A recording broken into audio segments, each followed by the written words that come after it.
आज हम लोग नया चैप्टर स्टार्ट करेंगे, ठीक है। हेडिंग दो काइनेमेटिक्स, हेडिंग दो काइनेमेटिक्स, लिखो।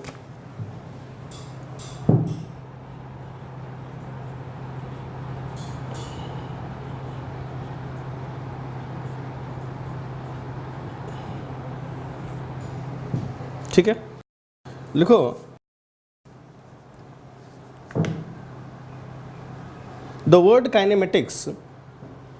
The word kinematics means science of motion,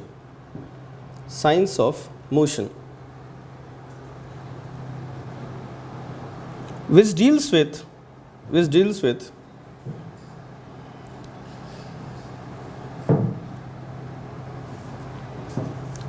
study of motion, which deals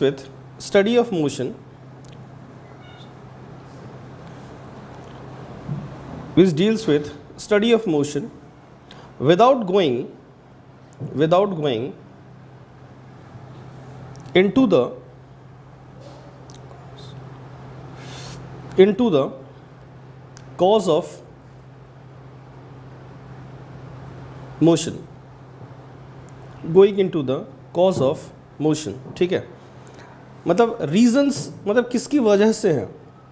हम काइनेमेटिक्स में फोर्स के बारे में नहीं पढ़ते है ना, कि फोर्स किस फोर्स के कारण आया है, वो हम न्यूटन्स लॉ में पढ़ते हैं। ठीक है, तो काइनेमेटिक्स में हम लोग सिर्फ मोशन की बात करते हैं, फोर्सेस की बात नहीं करते। तुम चाहो तो लिख लो, in kinematics we don't talk about forces, we don't talk about forces. ठीक है, we talk only about the motion. ठीक है, नेक्स्ट लिखो, रेस्ट एंड मोशन,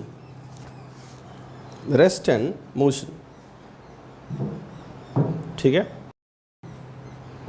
देखो ये रेस्ट एंड मोशन जो है ना, वो रिलेटिव टर्म है। ठीक है, जैसे मैं यहाँ मान लो खड़ा हो गया, ठीक है, तो मुझे बताओ कि मैं रेस्ट में हूँ या मोशन में हूँ। नहीं, तुम गलत कह रहे हो, मैं मोशन में हूँ। ठीक है, मैं किस पे खड़ा हूँ ये मुझे बताओ। अर्थ पे। मैं किस पे खड़ा हूँ? अर्थ पे। अच्छा, अर्थ मोशन में है या नहीं है? मोशन में है। तो अगर अर्थ मोशन में है तो मैं मोशन में हूँ या नहीं हूँ? बिल्कुल हूँ। ठीक है, अगर अर्थ मोशन में है तो मैं भी मोशन में हूँ। क्लियर?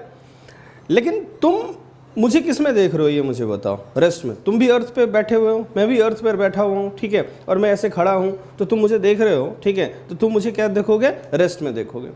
ये जो रेस्ट और मोशन है ना, ये ठीक है रेफरेंस फ्रेम के रेस्पेक्ट में डिफाइंड होती है। ठीक है, रेस्पेक्ट में डिफाइंड होती है। ठीक है, रेफरेंस फ्रेम का मतलब होता है जहाँ से तुम चीज़ों को देख रहे हो। जैसे मान लो तुम यहाँ पे बैठ के, अर्थ पे बैठ के और चीज़ों को देख रहे हो, तो तुम्हारा जो रेफरेंस फ्रेम है वो ये अर्थ है। मान लो मैं ट्रेन में बैठ के चीज़ों को देख रहा हूँ, तो ट्रेन जो होगा वो मेरा रेफरेंस फ्रेम होगा। मतलब जहाँ से बैठ के मैं चीज़ों को देखता हूँ वो क्या होता है? रेफरेंस फ्रेम कहलाता है। ठीक है, तो ये जो रेस्ट एंड मोशन है ना, ये एब्सोल्यूट टर्म नहीं है। जैसे तुमने अभी कहा कि मैं यहाँ पे खड़ा हूँ तो मुझे रेस्ट में देख रहे हो, लेकिन मैं एब्सोल्यूट रेस्ट में नहीं हूँ। ठीक है, मैं अर्थ पे खड़ा हूँ, अर्थ घूम रहा है, ठीक है, तो मैं भी घूम रहा हूँ, है ना। तो ये जो रेस्ट एंड मोशन है वो एब्सोल्यूट टर्म नहीं है, रिलेटिव टर्म है, और इसको हम रेफरेंस फ्रेम के रेस्पेक्ट में डिफाइन करते हैं। ठीक है, रेफरेंस फ्रेम वो हो गया जहाँ से हम चीज़ों को ऑब्जर्व करते हैं। ठीक है, लिखो point number 1,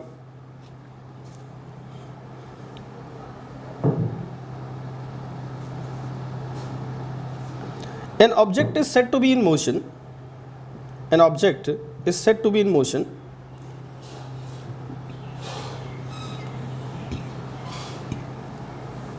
with respect to a frame of reference S1. An object is said to be in motion with respect to a frame of reference S1 when its location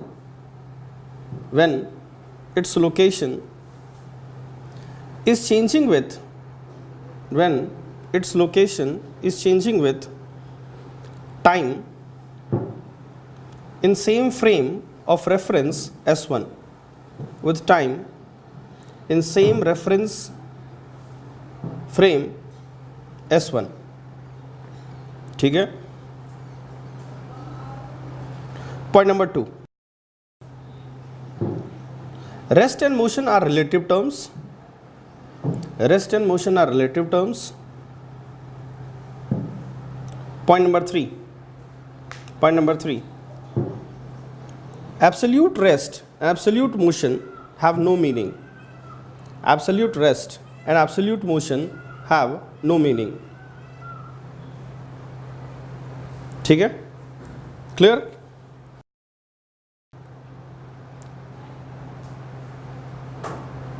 ठीक है,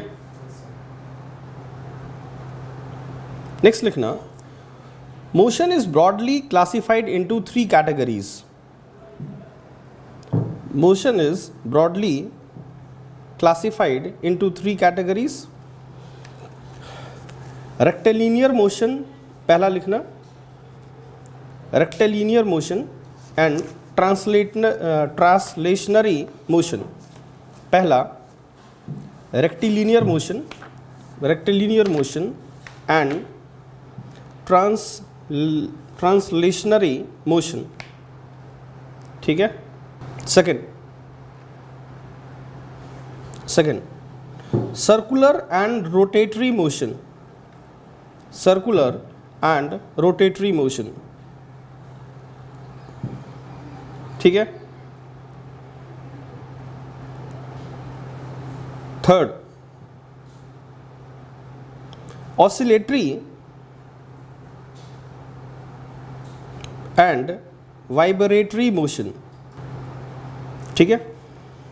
तो अभी हम लोग सिर्फ रेक्टिलिनियर का हम लोग डेफिनेशन पढ़ेंगे। ठीक है, इन सब का डेफिनेशन हम लोग बाद में देखेंगे, है ना। लिखो, रेक्टिलिनियर मोशन और one dimension motion. Rectilinear motion और वन डायमेंशनल मोशन। ठीक है, पहले का डेफिनेशन लिखना, when A particle is moving along a straight line, when a particle is moving along a straight line, its motion is rectilinear motion. Its motion is rectilinear motion। ठीक है, clear. लिखो next, some parameters of rectilinear motion, some parameters of rectilinear motion or translationary motion। ठीक है।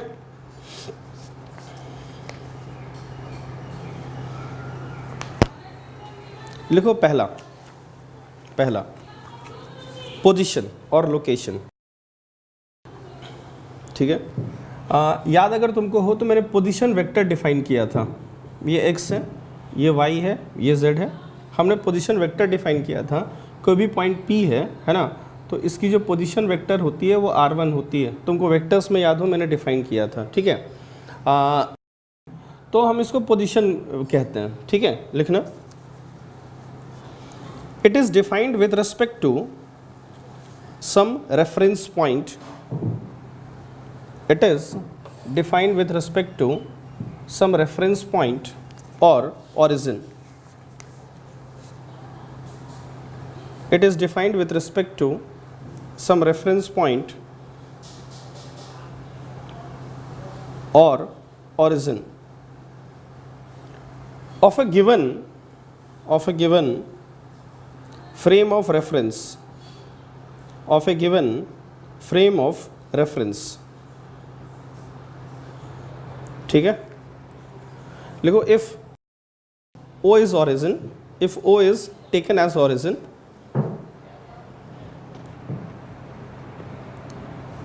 R1 will be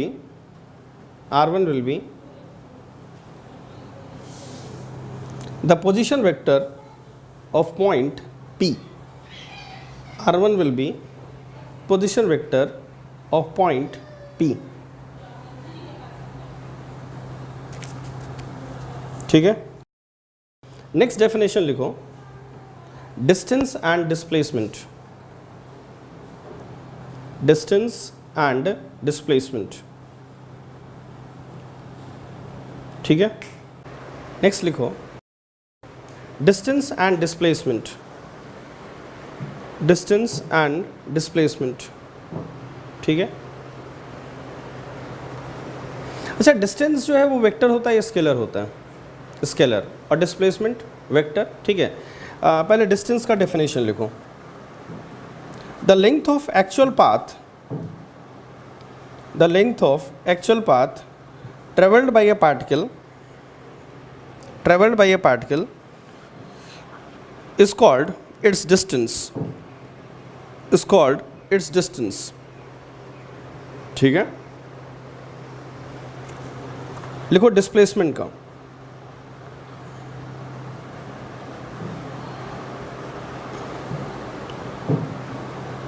ठीक है। Next लिखो displacement. The shortest distance, the shortest distance between the 2 points, the shortest distance between the 2 points is called displacement, is called displacement, ठीक है। लिखो distance is a scalar quantity,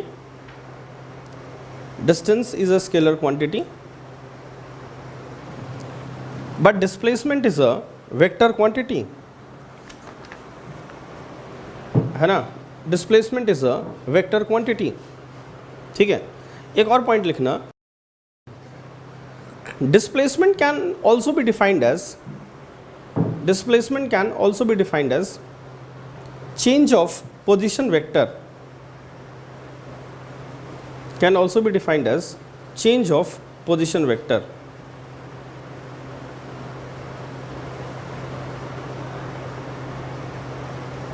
change of position vector, ठीक है।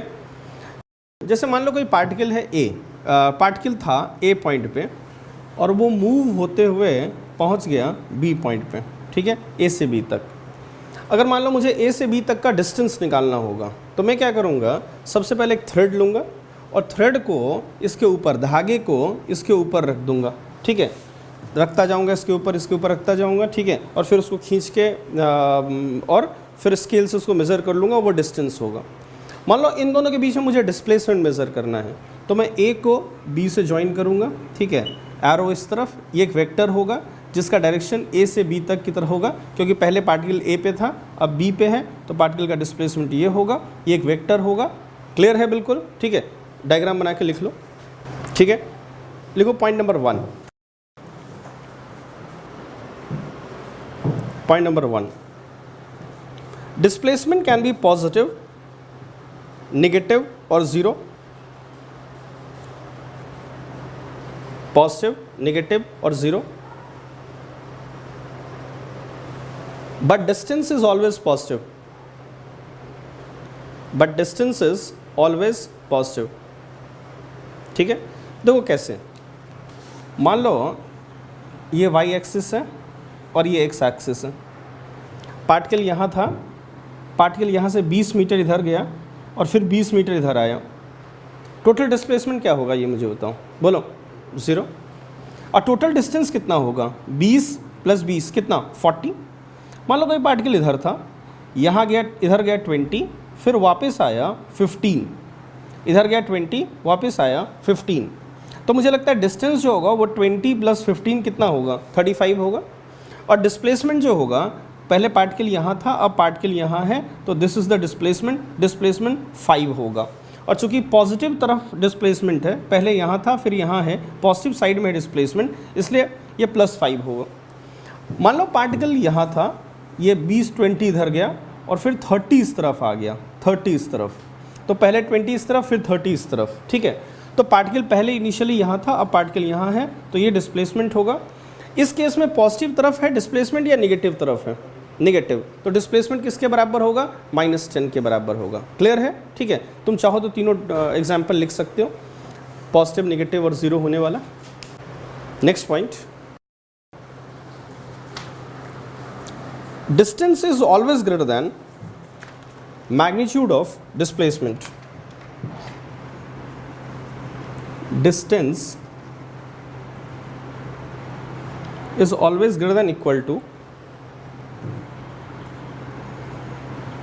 magnitude of displacement.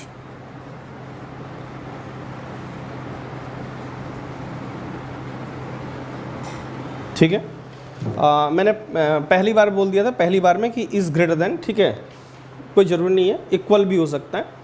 जैसे मान लो particle यहाँ था, particle यहाँ से यहाँ 20 मीटर गया या सिर्फ इधर गया यहाँ से यहाँ, तो डिस्टेंस भी ए से बी तक होगा 20 होगा, है ना, और डिस्प्लेसमेंट भी 20 होगा। देखो याद रखना, अगर पार्टिकल एक पॉइंट से स्टार्ट करता है और स्ट्रेट लाइन मोशन में एक ही डायरेक्शन में जाता है तो डिस्टेंस और डिस्प्लेसमेंट दोनों सेम होते हैं, ठीक है।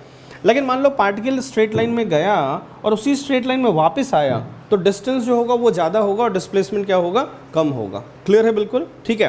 तो अगर पार्टिकल पलट जाता है, ठीक है, स्ट्रेट लाइन में, तो डिस्टेंस और डिस्प्लेसमेंट अलग होते हैं। नहीं तो अगर पार्टिकल अगर एक ही डायरेक्शन मूव कर रहा है स्ट्रेट लाइन में, ठीक है, कर्व लाइन में नहीं, कर्व लाइन में तो बिल्कुल अलग होगा डिस्टेंस और डिस्प्लेसमेंट। कर्व लाइन है तब तो डिस्टेंस ये पूरा लेंथ होगा, डिस्प्लेसमेंट ये होगा। लेकिन स्ट्रेट लाइन में अगर मोशन पार्टिकल एक ही डायरेक्शन में जा रहा है तो डिस्टेंस और डिस्प्लेसमेंट सेम होंगे। लेकिन अगर मान लो पार्टिकल पलट गया, वापस आया, तो डिस्टेंस अलग होगा, डिस्प्लेसमेंट अलग होगा। क्लियर, लिख लिया ये तुमने, ठीक है। कुछ ये पॉइंट्स लिखने हैं, आगे चले हम लोग, ठीक है। चलिए next point, distances. Next point, always equal to displacement, distance is always equal to displacement only and only if particle is moving along, only and only if particle is moving along a straight line without any change in direction। कुछ देर पहले हम लोग बात कर रहे थे कि displacement जो है वो बेसिकली चेंज ऑफ व्हाट है, पोजीशन। मान लो पार्टिकल ये है x, ये है y, ये है z, ठीक है ना।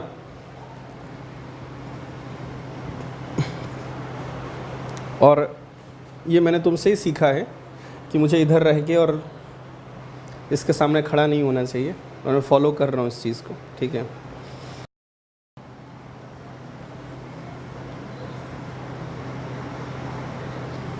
पार्टिकल पहले P पे था, फिर Q पे पहुँचा। ये है इनिशियल पोजीशन वेक्टर और ये है फाइनल पोजीशन वेक्टर, ठीक है। पहले पार्टिकल यहाँ था तो उसकी पोजीशन वेक्टर ये होगी, फाइनली पार्टिकल यहाँ है तो उसकी पोजीशन वेक्टर ये होगी, है ना। पोजीशन वेक्टर ओरिजिन के रिस्पेक्ट में हम डिफाइन करते हैं, ये हम वेक्टर में भी देख चुके हैं।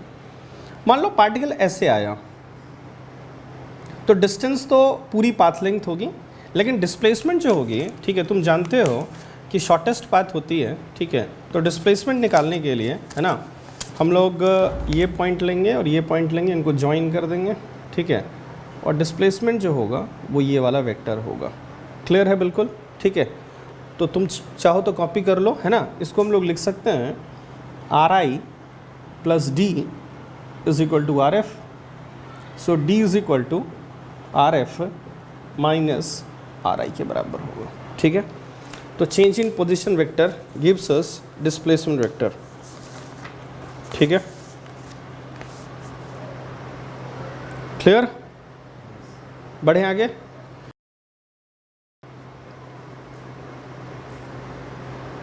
ठीक है, लिख लिया तुमने। चलो कुछ एग्जाम्पल्स हम लोग करते हैं, ठीक है। लिखो,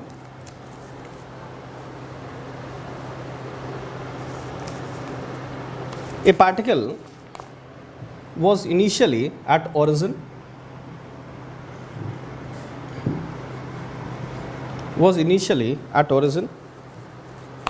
ठीक है। it moves from A to B, and then from B to C, and then from B to C, B to C, and then finally from C to D, and then finally from C to D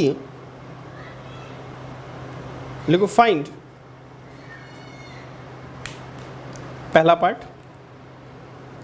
distance, second part displacement in vector form, displacement in vector form,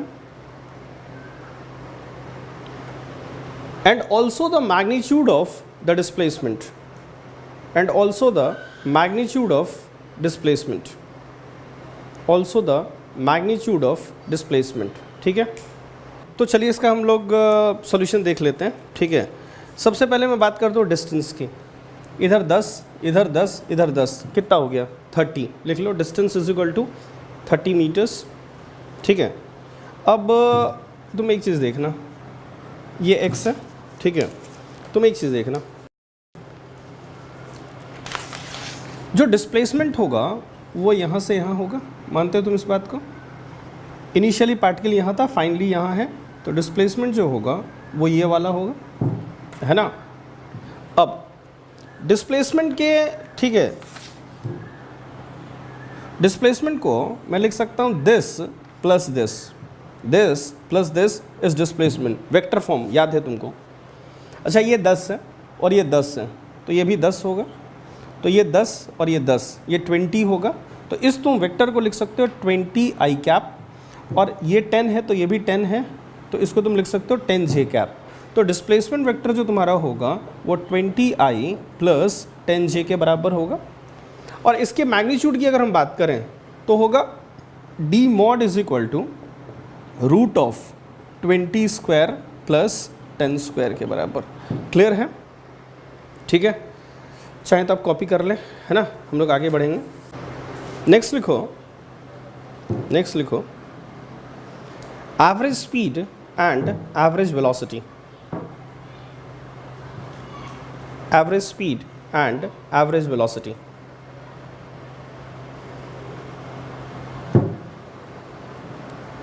पहले लिखना average speed का,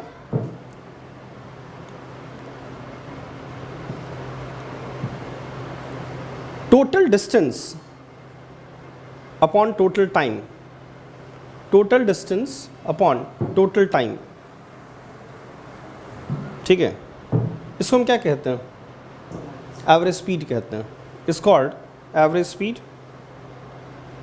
and total displacement upon total time is called average velocity, average velocity. ठीक है, ये मुझे बताओ कि average speed मतलब जो वेलोसिटी की जो मैग्नीट्यूड है वो क्या स्पीड के मैग्नीट्यूड से ज़्यादा हो सकती है क्या? एवरेज वेलोसिटी की मैग्नीट्यूड एवरेज स्पीड के मैग्नीट्यूड से, एवरेज स्पीड से ज़्यादा हो सकती है क्या? नहीं, क्योंकि डिस्प्लेसमेंट जो है वो ऑलवेज डिस्टेंस से कम होता है. ठीक है, या बराबर होता है. ठीक है, तो लिख लो इस बात को कि the magnitude of velocity will be equal to और less than the average speed. ठीक है, क्लियर? अच्छा, वेलोसिटी वेक्टर होगा, स्केलर होगा, और स्पीड स्केलर. लिख लो average speed is scalar, but average velocity is vector. Average velocity is vector.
हम लोग एवरेज स्पीड का डेफिनेशन देख चुके हैं कि average speed is total distance upon total time and average velocity is what, total displacement upon total time. ठीक है, हम लोग एक काम करते हैं, दोनों पे बेस्ड एक प्रॉब्लम कर लेते हैं, दोनों डेफिनेशन पे। ठीक है, ये मान लो एक्स एक्सिस है and this is Y axis, ये ओरिजिन है। ठीक है, प्रॉब्लम लिखो। ठीक है, a particle moves from origin, a particle moves from origin in positive x-axis,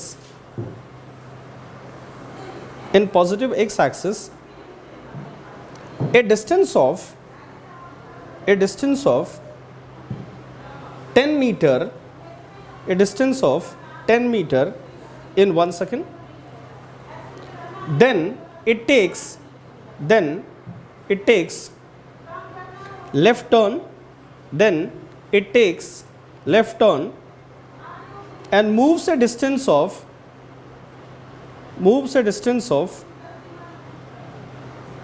10 meter in 2 seconds.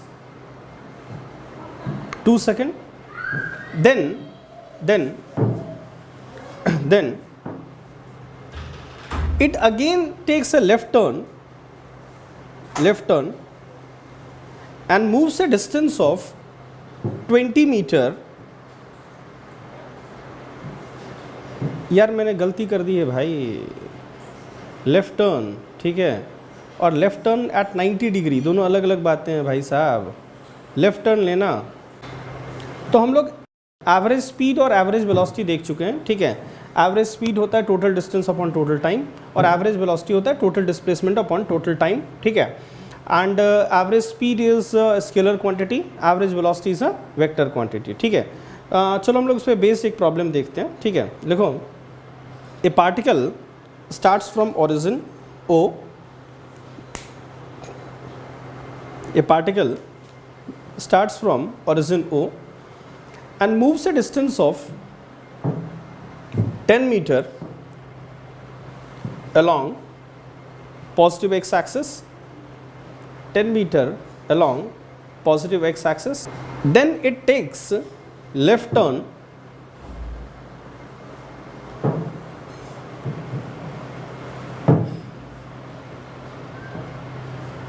and moves at an angle of 90 degree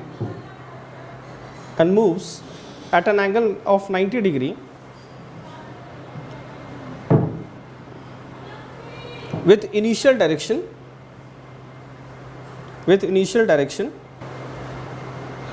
and moves a distance of 10 meter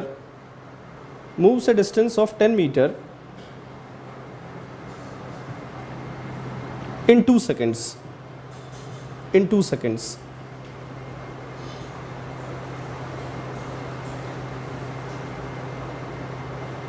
And again finally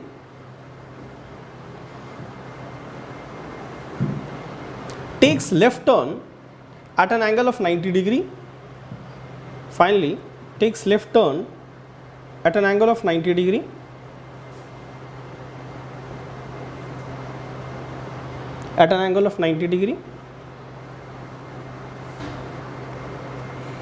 and moves a distance of 20 meter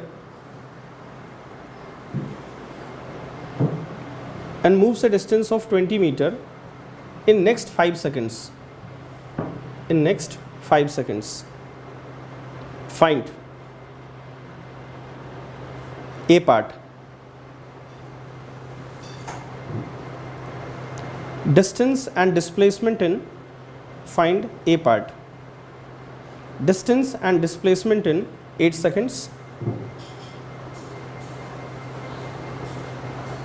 B part. Average speed and average velocity in 8 seconds. Average speed and average velocity in 8 seconds.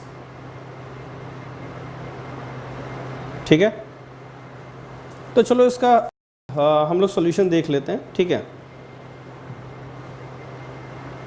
Particle पहले origin पे था, ठीक है, और वो positive x के along 10 metre move करता है ऐसे। मान लो वो ए पे पहुंच जाता है। अच्छा, पार्टिकल ऐसे जा रहा है, लेफ्ट टर्न का मतलब इधर, अच्छा, इसमें समय कितना लगता है इस 10 मीटर में? 1 सेकेंड। फिर लेफ्ट टर्न लेता है वो 90 डिग्री एंगल पे, ठीक है, और डिस्टेंस जो है वो 10 मीटर मूव करता है 2 सेकेंड में, ठीक है। अब पार्टिकल जो है वो इस तरफ जा रहा है, देखो ऐसे सीधा, तो ये है मेरा लेफ्ट हैंड। अब वो लेफ्ट की तरफ टर्न लेता है, ठीक है, तो 90 डिग्री लेफ्ट की तरफ टर्न लेता है और 20 मीटर्स मूव करता है। तो 20 मीटर्स, ये 10 है तो ये भी 10 होगा, तो ये 10 मीटर्स हो गया।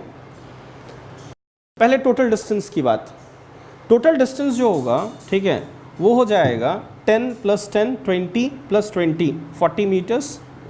तो एवरेज स्पीड जो होगी वी एवरेज, ठीक है, वो होगी distance, total distance upon total time. Total time is 1 + 2 3 3 + 5 8, तो ये हो जाएगा 5 मीटर्स पर सेकेंड, मीटर्स पर सेकेंड के बराबर, ठीक है। तो ये हो जाएगा वी एवरेज, स्पीड एवरेज, ठीक है।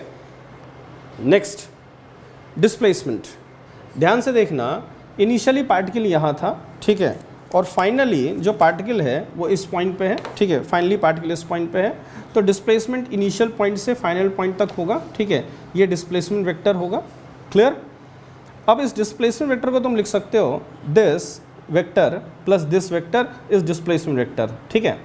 तो डिस्प्लेसमेंट वेक्टर विल बी, है ना, ये है 10 j कैप y में है, और ये माइनस डायरेक्शन में है तो -10 i कैप हो जाएगा, -10 i cap plus 10 j cap.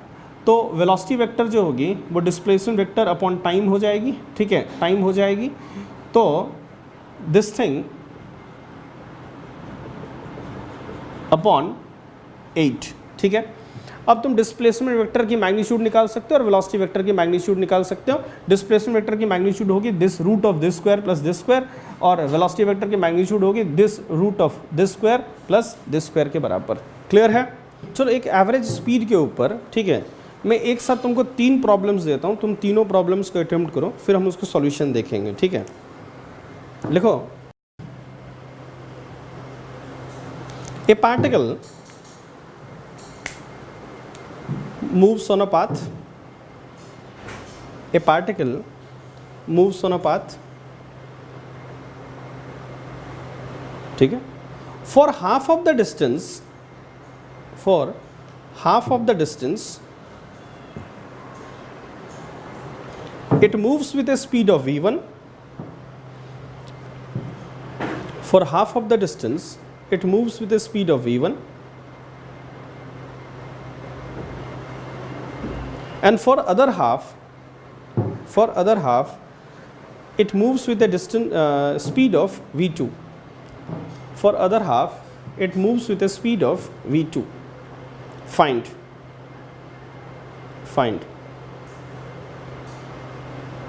a part, find average speed, ठीक है, a part और b part नहीं, सिर्फ एक ही पार्ट है इसका, दैट इज एवरेज स्पीड, ठीक है। तुम एक काम करो, थोड़ी स्पेस छोड़ो और नेक्स्ट क्वेश्चन लिखो, करीब 6-7 लाइन छोड़ो, 8 लाइन, ठीक है। नेक्स्ट क्वेश्चन लिखो, ए particle moves on a path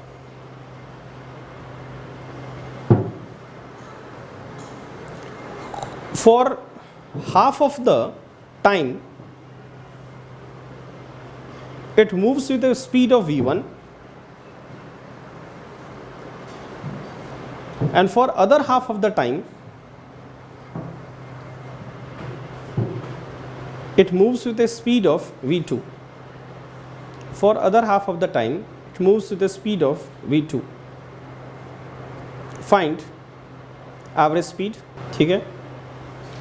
next फिर से 7-8 लाइन छोड़ो और एक अंतिम सवाल और लिखो, इन तीनों को साथ में अटेम्प्ट करना है तुमको, ठीक है। लिखो, ए particle moves on a path, for half of the path it moves with a speed of v1, for half of the path it moves with a speed of v1, and for other half of the path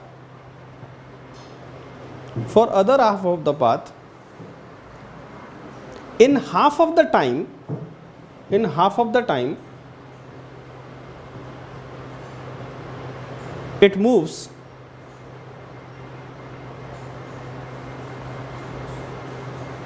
with a speed of v2, it moves with a speed of v2, and for other half of the time it moves with a speed of v3, it moves with a speed of v3. Then find the average speed. ठीक है। अच्छा, क्या तुमने 9th में, 9th में है kinematics या 10th में है? 9th में है। तुमने एवरेज स्पीड का फॉर्मूला देखा है क्या? v1 प्लस v2/2, ये देखा है तुमने? सबसे पहले काम करो, उसको भूल जाओ, ठीक है। वो सिर्फ एक के लिए, केस के लिए सही होता है, ठीक है, वो हर केस के लिए सही नहीं होता। याद रखना, फॉर्मूला जो है वो पर्टिकुलर केसेस के लिए होते हैं, लेकिन डेफिनेशन जो है वो हर केस के लिए होता है। डेफिनेशन क्या है हमारा? Total distance upon total time. तो याद रखना, डेफिनेशन जो है वो ज़्यादा अच्छा होता है, ठीक है, लेकिन फार्मूला जो है वो सिर्फ पर्टिकुलर केसेस के लिए होते हैं, ठीक है। तो तुम याद क्या रखोगे? फार्मूला को याद रखोगे अच्छे से, या डेफिनेशन को याद रखोगे? डेफिनेशन को, ठीक है। चलो तो अटेम्प्ट करो सवाल। देखो, हम लोगों ने एक प्रॉब्लम, 3 प्रॉब्लम्स एक साथ लिए थे, ठीक है। उनमें से जो सबसे पहला सवाल था कि ए particle moves on a path for half of the distance, ठीक है, it moves with A speed of v1 and for half of the distance it moves with A distance of v2, ठीक है। अच्छा, देखो यहाँ पे आंसर जो तुम्हारा प्रॉब्लम है उसमें डिस्टेंस की वैल्यू तुमको दी हुई नहीं है, ठीक है। तुमको दी हुई है v1 और तुमको दिया हुआ है v2।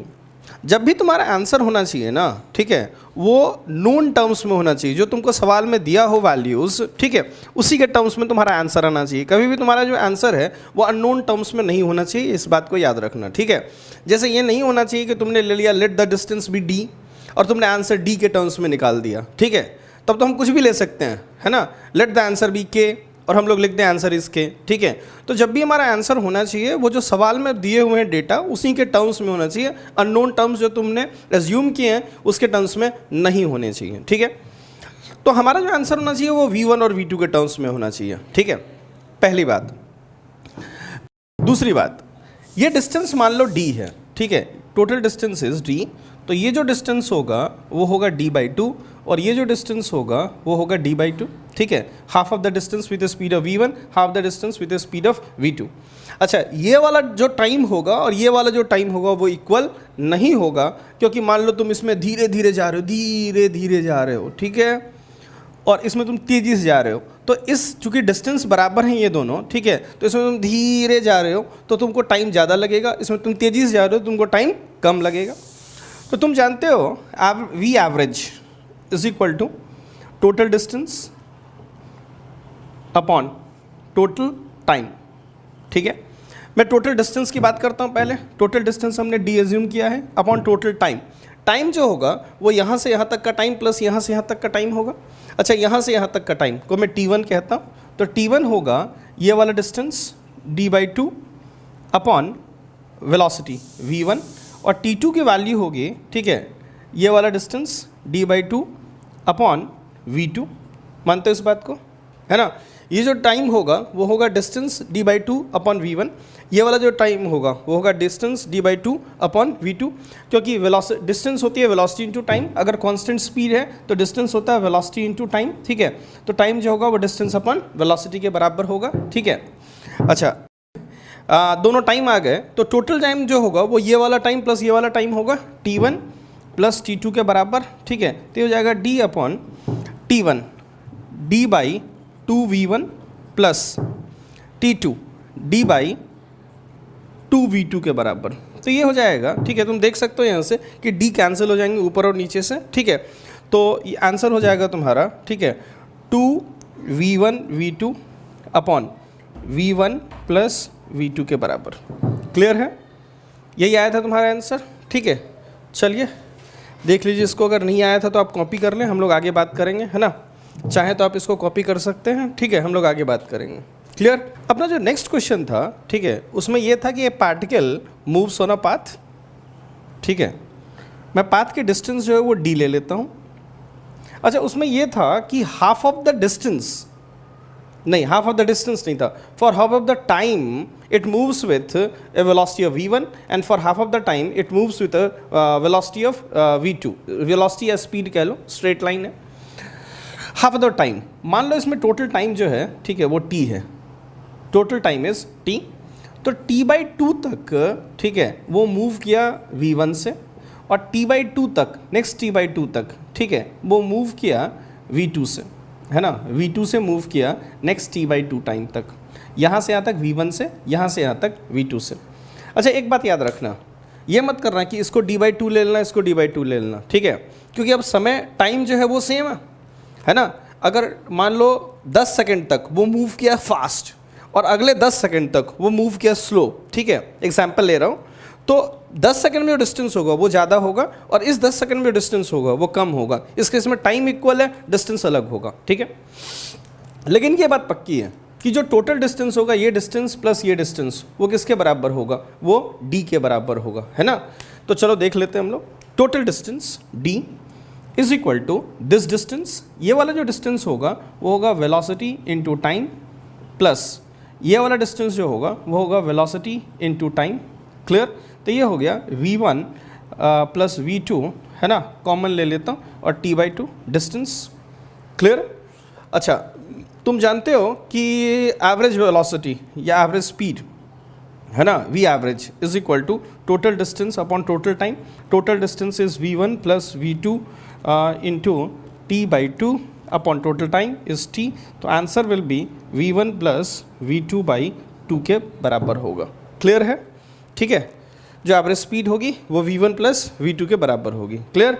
याद रखना तुम्हारे आंसर में d नहीं आना चाहिए, ठीक है। अच्छा, अपना नेक्स्ट प्रॉब्लम था, ठीक है, कि ए particle moves on a path, ठीक है, for half of the distance, जैसे मान लो ये टोटल डिस्टेंस इज d, ठीक है, for half of the distance d/2 it moves with A speed of v1, ठीक है, and for another half of the distance this d/2, ठीक है, for half of the time, मान लो इसमें t time लगा इस वाले हिस्से में, ठीक है, इस वाले हिस्से में t टाइम लगा, तो for half of the time t/2 it moves with a speed of v2 and for another half of the time it moves with a speed of v3, ठीक है। तो चलिए इसको हम लोग करते हैं, ठीक है। देखिए, ये अगर d/2 होगा तो ये भी d/2 होगा, है ना। ये टोटल टाइम अगर t होगा तो आधा टाइम t/2 हो गया और आधा टाइम t/2 हो गया, ठीक है। चलिए हम लोग स्टार्ट करते हैं। टोटल टाइम, अच्छा एक चीज़ बताओ तुम मुझे, ये डिस्टेंस d/2 है, तो तुम लिख सकते हो d/2 इज इक्वल टू ये वाला डिस्टेंस प्लस ये वाला डिस्टेंस।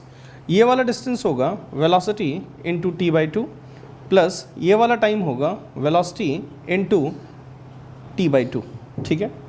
तो यहाँ से तुम लिख सकते हो t/2 गायब हो गया, d is equal to v2 plus v3 into t के बराबर, तो t होगा d upon v2 plus v3 के बराबर, ठीक है। ये हो गया टाइम, है ना। ये वाला कौन सा टाइम हो गया, ये वाला टाइम हो गया, ठीक है। अच्छा, अब तुम ध्यान से देखना, जो एवरेज वेलोसिटी होगी v एवरेज या एवरेज स्पीड होगी, ठीक है, तो एवरेज जो स्पीड होगी वो होगी total distance upon total time. Total time में होगा ये वाला टाइम प्लस ये वाला टाइम। अच्छा, ये वाला जो टाइम होगा उसको मैं t1 कहता हूँ। t1 होगा distance d/2 upon speed v1, ठीक है।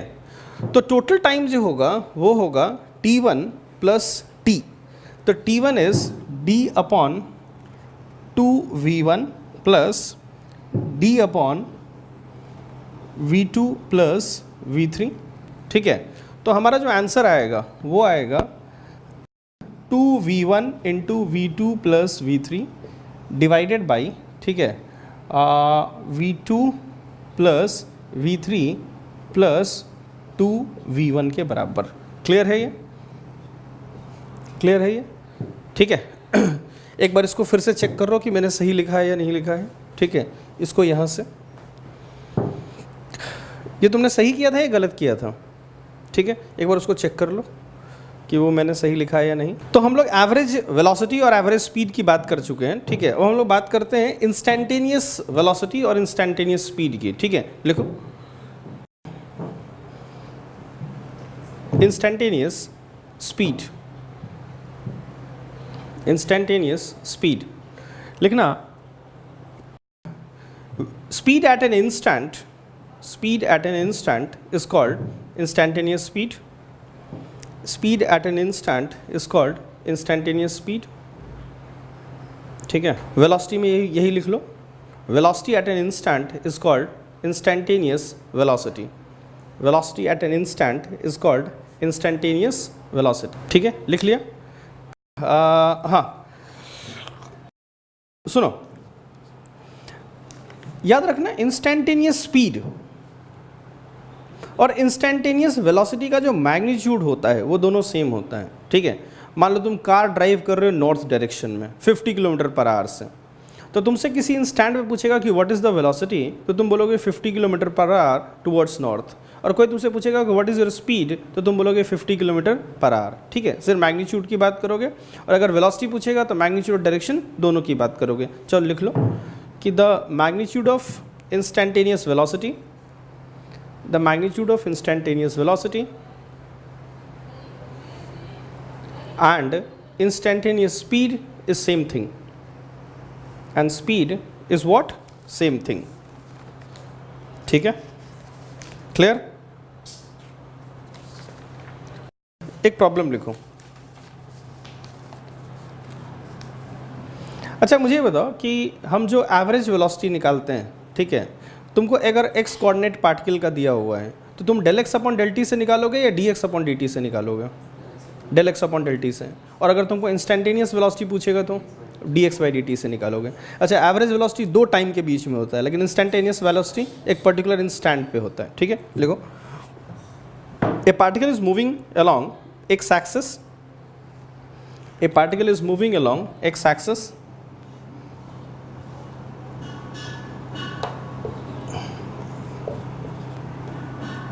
ठीक है। A particle is moving along x axis. याद रखना वाई एक्स जो होता है ना, वही पाथ होता है पार्टिकल का। वाई एक्स पे जब हम कोई ग्राफ प्लॉट करते हैं तो वो पाथ होता है, ठीक है। पार्टिकल ऐसे भाग रहा है ना। क्या मैंने बोला, क्या मैंने बोला? एक particle is moving along x axis and x coordinate of the particle, x coordinate of the particle as a function of time, as a function of time is given by x is equal to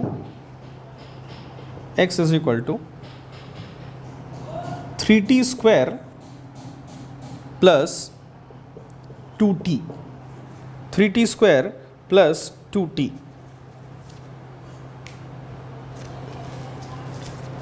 The particle is moving along x axis and x coordinate as a function of time is given by x is equal to 3t square plus 2t. A part, question का A part,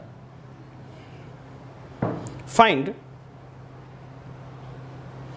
average velocity, find average velocity between 0 to 4 seconds, between 0 to 4 seconds.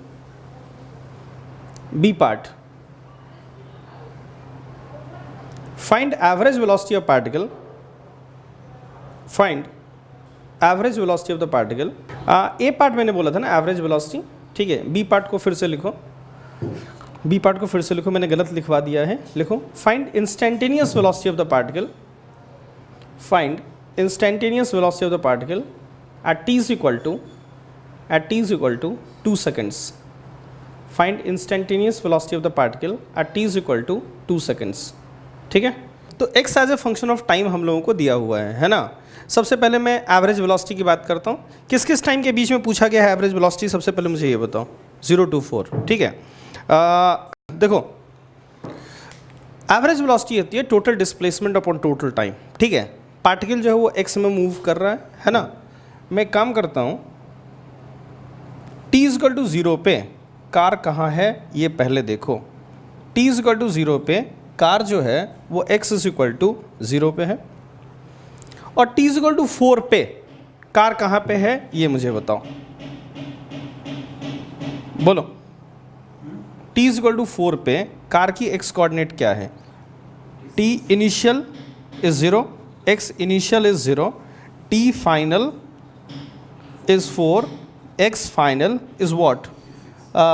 4 put करो t में, है ना, तो ये 16 into 3 48, 3 into 4 square plus 2 into 4, this is 48 plus 8, this is what? 56 होगा। तो 56 लिख दिया मैंने, ठीक है। अब जो मेरा एवरेज वेलोसिटी होता है, वी एवरेज, वो होता है total displacement delta x upon delta T. याद रखना x जो है वो डिस्प्लेसमेंट नहीं होता, डेल एक्स डिस्प्लेसमेंट होता है, ठीक है, change in x final minus x initial upon t final minus t initial, that is 56 upon 4, किसके बराबर होगा ये, बोलो? 14 मीटर्स पर सेकेंड, ठीक है। अब हम लोग बात कर लेते हैं, ठीक है, इंस्टेंटेनियस वेलोसिटी की, ठीक है। तुम जानते हो कि इंस्टेंटेनियस वेलोसिटी v इंस्टेंट जो होता है, ठीक है, वो होता है dx अपॉन dt के बराबर, dx अपॉन dt, ये हो जाएगा 60 प्लस 2, ठीक है। अच्छा, किस इंस्टेंट पे निकालना है तुमको? 2 सेकेंड्स पे। तो ये तुम किसी वेलोसिटी, जैसे तुम t इक्वल टू 0 पे वेलोसिटी निकालना चाहते हो, t 0 पुट कर दो, 2 आ जाएगा। तुम 2 पे निकालना चाहते हो तो 2 इसमें पुट कर दो, तो हो जाएगा 12 प्लस 2 कितना? 14, तो हो जाएगा 14 मीटर पर सेकेंड के बराबर। क्लियर है? ठीक है, लिख लीजिए इसको, आप कॉपी कर लीजिए। चलो नेक्स्ट लिखो, change in velocity, change in velocity, ठीक है। तुम वेक्टर्स में भी पढ़ चुके हो, चेंज इन वेलोसिटी होता है v final minus v initial, ठीक है। सुनना अब, ये नॉर्थ है, ये साउथ, ये ईस्ट और ये वेस्ट है, ठीक है। लिखो, सबसे पहला डेफिनेशन लिख लेना। Change in velocity is difference of, change in velocity is difference of final velocity and initial velocity, final velocity and initial velocity, ठीक है। लिखो, a particle is moving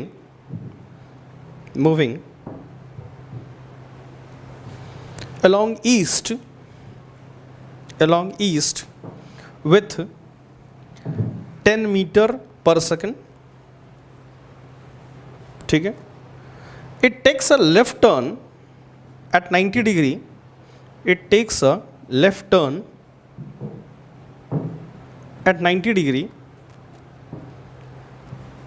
and starts moving towards north,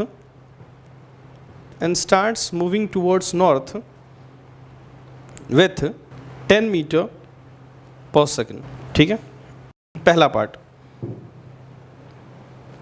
find change in magnitude of final velocity vector and initial velocity vector. ये हो गया ए part.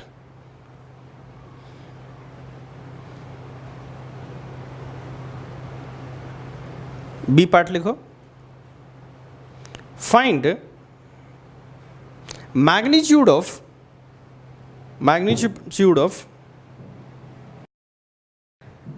Difference of, find magnitude of difference of final velocity vector and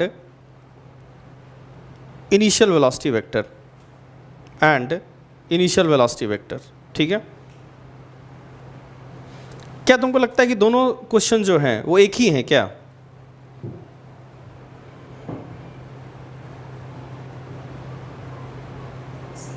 same है क्या? एक बार सोचो, ये दोनों same नहीं है, मैं बता देता हूँ तुमको, ठीक है।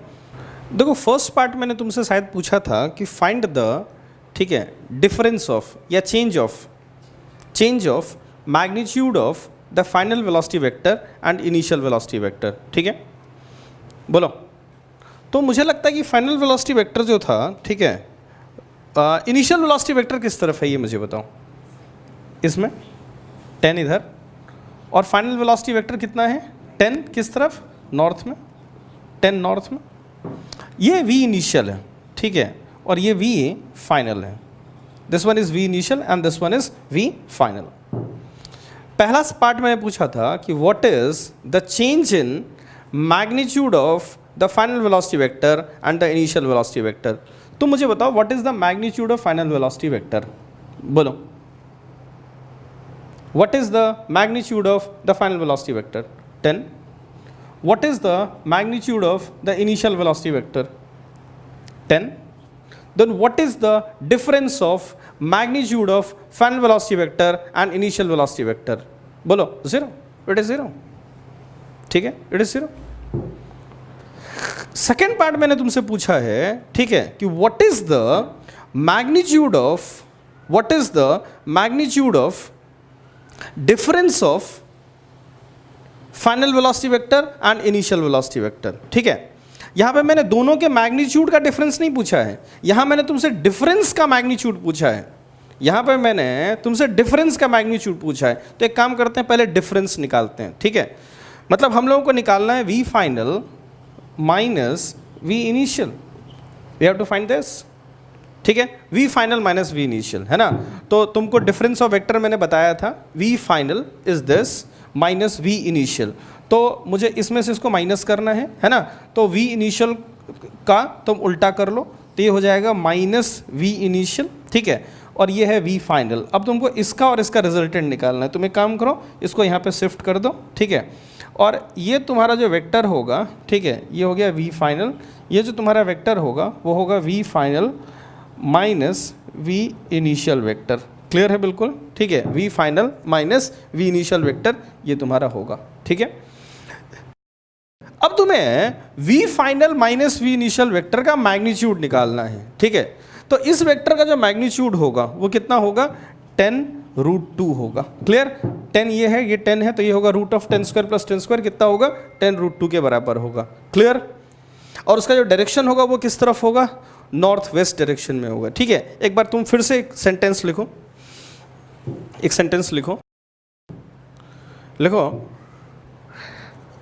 The difference of magnitude of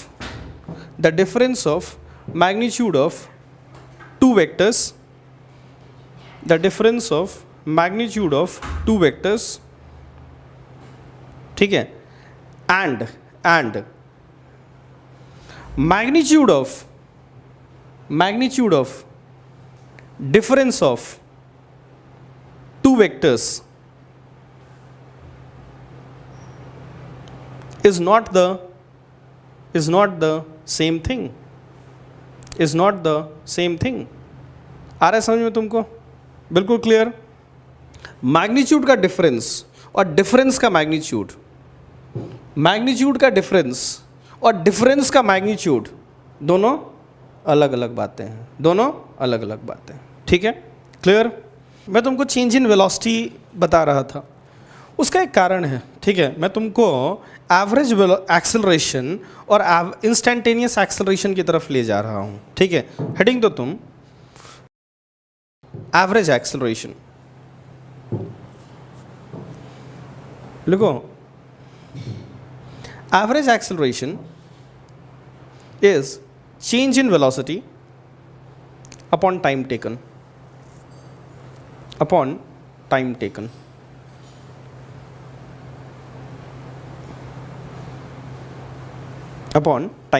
ठीक है। चेंज इन वेलोसिटी मतलब final velocity minus initial velocity, ठीक है। लिखो, पिछले सवाल की ही बात कर लेते हैं, ठीक है। मान लो पिछले सवाल में ही, ठीक है, लिखो if in the last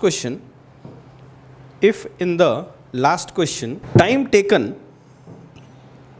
is 10 seconds, times taken is 10 seconds. Write the average acceleration in vector form. Write the average acceleration in vector form. ठीक है, देखो मैं सॉल्व कर देता हूँ इसको, है ना। ये है वाई एक्सिस, सॉरी ये है नॉर्थ, ये नॉर्थ था ना, ये south, this east and this is west, ठीक है। This is east and this is west, ठीक है। जो पार्टिकल की इनिशियल वेलोसिटी थी, ठीक है, वो इस तरफ थी, और जो पार्टिकल की फाइनल वेलोसिटी थी वो इस तरफ थी। ये 10 था, ये 10 था, ठीक है। मैंने लिखा v initial is equal to 10 I cap, मैं वेक्टर फॉर्म में डायरेक्ट लिख देता हूँ। v final is equal to 10 J cap, ठीक है। तो change in velocity delta v is equal to 10 J minus 10 I, ठीक है, 10 आई। और तुम देखो यहाँ पे वेक्टर फॉर्म लिखने से सोचना कितना आसान हो गया, ठीक है। जो डेल्टा v है वो 10 जे माइनस 10 आई है, 10 जे इधर माइनस 10 आई इधर, ठीक है। तो इन दोनों का जो रिजल्टेंट होगा वो इस तरफ होगा, क्लियर। ये होगा तुम्हारा 10 जे माइनस 10 आई, ठीक है। ये डेल्टा वी हो गया।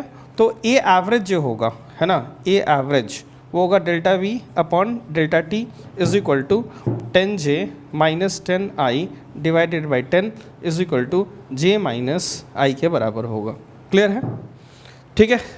और इसका मैग्नीट्यूड तुमसे कोई पूछेगा तो कितना होगा मुझे बताओ। एवरेज एक्सेलरेशन का 1 होगा, कितना होगा। जे माइनस आई वेक्टर का मैग्नीट्यूड कितना होता है, 1 10√2। जे माइनस आई वेक्टर का मैग्नीट्यूड क्या होगा, √2, root of 1 square plus 1 square is what, √2, clear, ठीक है। तुम चाहो तो इसको कॉपी कर लो, है ना। लिखो ए particle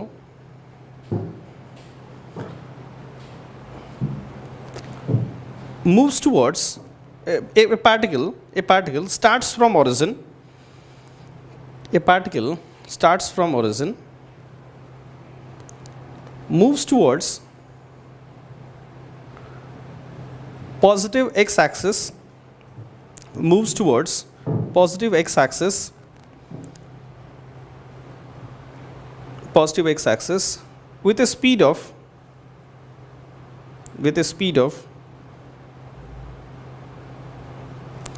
10 meter per second for 2 seconds.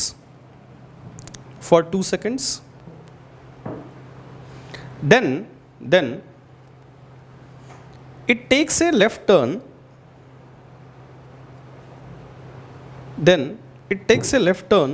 At 90 degree. And moves towards north. With a speed of 10 meter per second.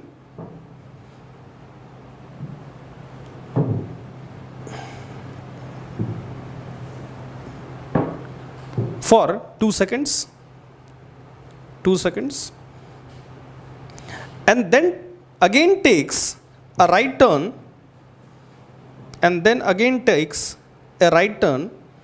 At an angle of 90 degree.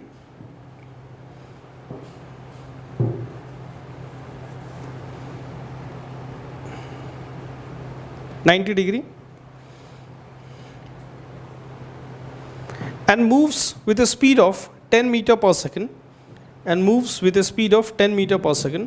For 2 seconds.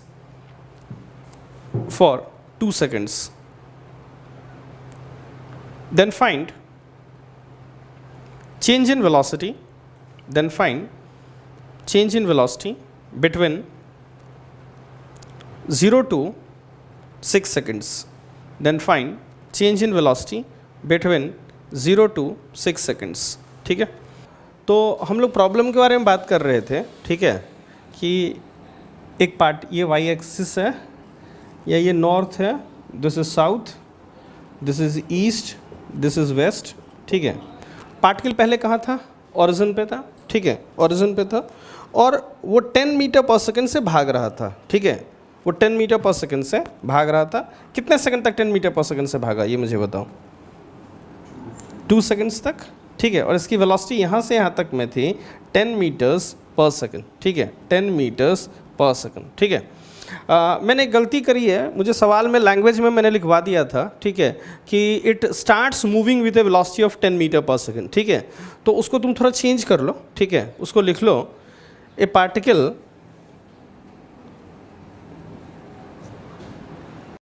Moves is found to be moving, ऐसे लिखना, a particle founds to be moving या observe to be moving, observed to be moving along east,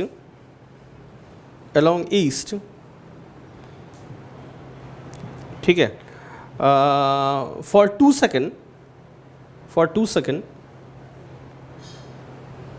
with a speed of 10 meter per second, ठीक है। क्योंकि starts का मतलब हो गया इनिशियल वेलोसिटी कितनी, 0, ठीक है। तो यहाँ पे इनिशियल वेलोसिटी 0 नहीं है, है ना। एक्चुअली पार्टिकल इधर से कहीं से मूव हो रहा होगा और यहाँ से ऐसे क्रॉस किया होगा, और इस दौरान जो इसकी स्पीड होगी यहाँ से यहाँ तक में, वो कितनी होगी, 10 मीटर पर सेकंड, ठीक है। उसके बाद उसने लेफ़्ट टर्न लिया या राइट टर्न लिया, लेफ़्ट। तो गाड़ी ऐसे जा रही थी, लेफ़्ट का मतलब हो गया इधर, यहाँ इधर भी इसकी स्पीड है 10 मीटर पर सेकंड। कितने सेकंड तक मूव किया, 2 सेकंड तक। फिर वो राइट टर्न लेता है, आई थिंक, ठीक है। तो ऐसे गाड़ी जा रही थी, राइट टर्न का मतलब हो गया इधर हो गया 10 मीटर्स पर सेकंड। कितने देर तक मूव कर रहा है, 2 सेकंड्स तक। तो तुम देखो,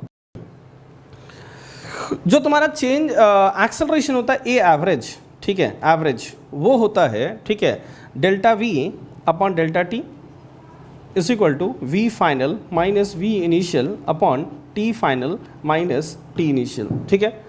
तो बीच में क्या हो रहा है तुमको इससे मतलब नहीं है, तुम वी फाइनल देखो और तुम वी इनिशियल देखो, बीच से तुम्हें कोई मतलब नहीं है। एवरेज में बीच से कोई मतलब नहीं है तुमको, ठीक है। Final velocity minus initial velocity upon time, final velocity and initial velocity same, so average acceleration will be 0, ठीक है। अच्छा, मैं एक और डेफिनेशन बोलता हूँ एवरेज एक्सेलरेशन का, ठीक है।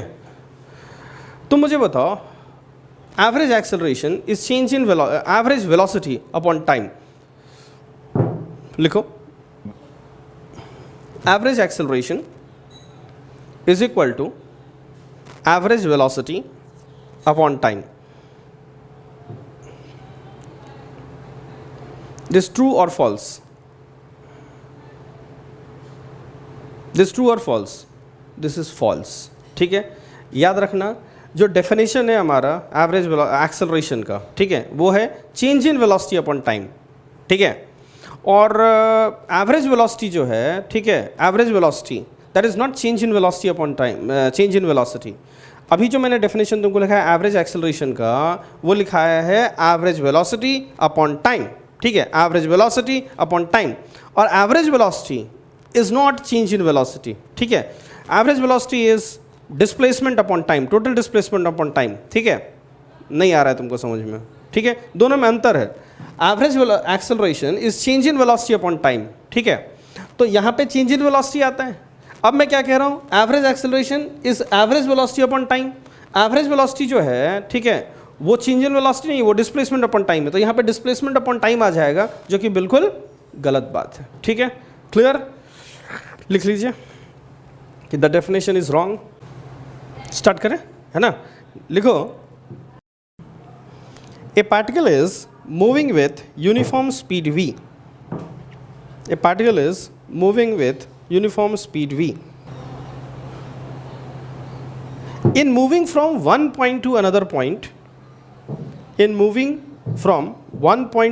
point, diametrically opposite,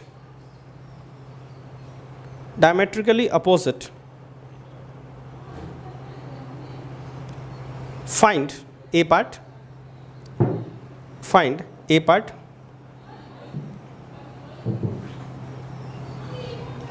magnitude of change in velocity, B part, change in magnitude of velocity, A part,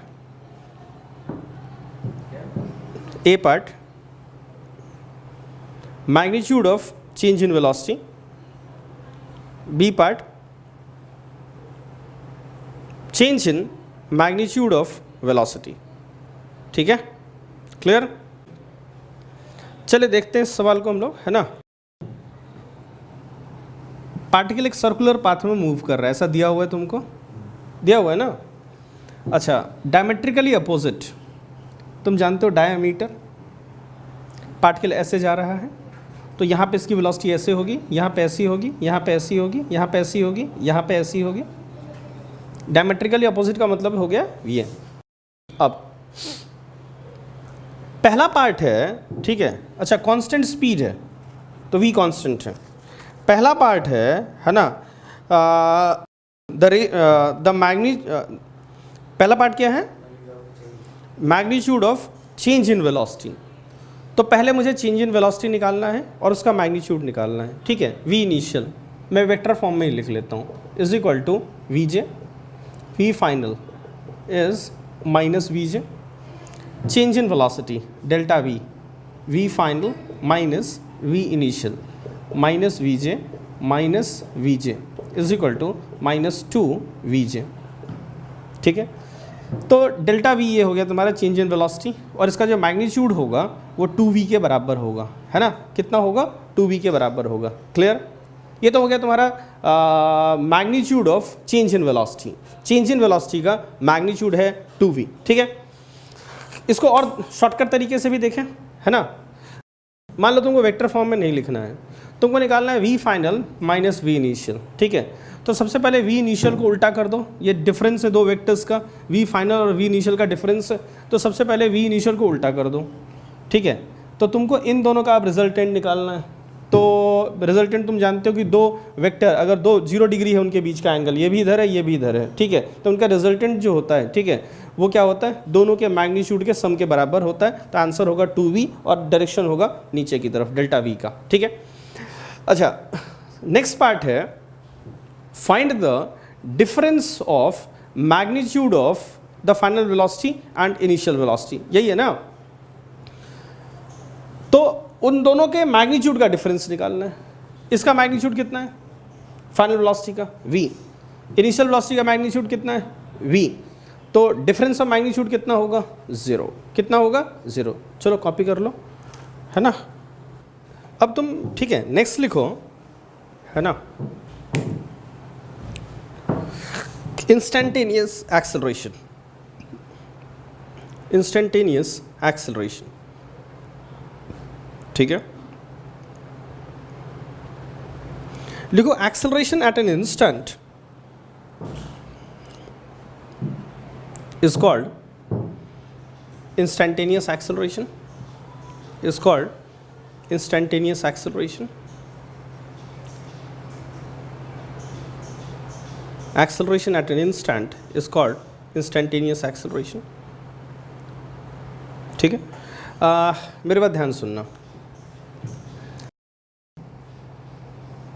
A average ये होता है delta we upon delta T के बराबर, ठीक है। और ए इंस्टेंटेनियस जो होगा, ठीक है, तुम खुद बताओ क्या होगा, delta we upon delta T या D V upon D T, D V upon D T, ठीक है। ये लिख लो तुम, है ना, क्लियर। लिखो x coordinate of the particle is given by x coordinate of the particle is given by x is equal to t cube by 3 plus t square by 2 plus 10. X coordinate of the particle is given by t cube by 3 plus t square by 2 plus 10, ठीक है। लिखो find velocity of the particle and acceleration of the particle at t is equal to 0 and t is equal to 1 second, t is equal to 0 and t is equal to 1 seconds. Second part, find the average velocity of the particle. Find the average velocity of the particle between 0 to 2 seconds. Find average velocity of the particle between 0 to 2 seconds. ठीक है, क्या मैंने लिखा है average velocity ना, इसको average acceleration कर दो. Find average acceleration of the particle between 0 to 2 seconds. ठीक है, चलिए सबसे पहले मैं इंस्टैंटेनियस वेलोसिटी, ठीक है, और इंस्टैंटेनियस एक्सेलरेशन की बात करता हूँ. ठीक है, तुम जानते हो कि v इंस्टेंट जो होता है इंस्टैंटेनियस वेलोसिटी वो होता है dx/dt के बराबर.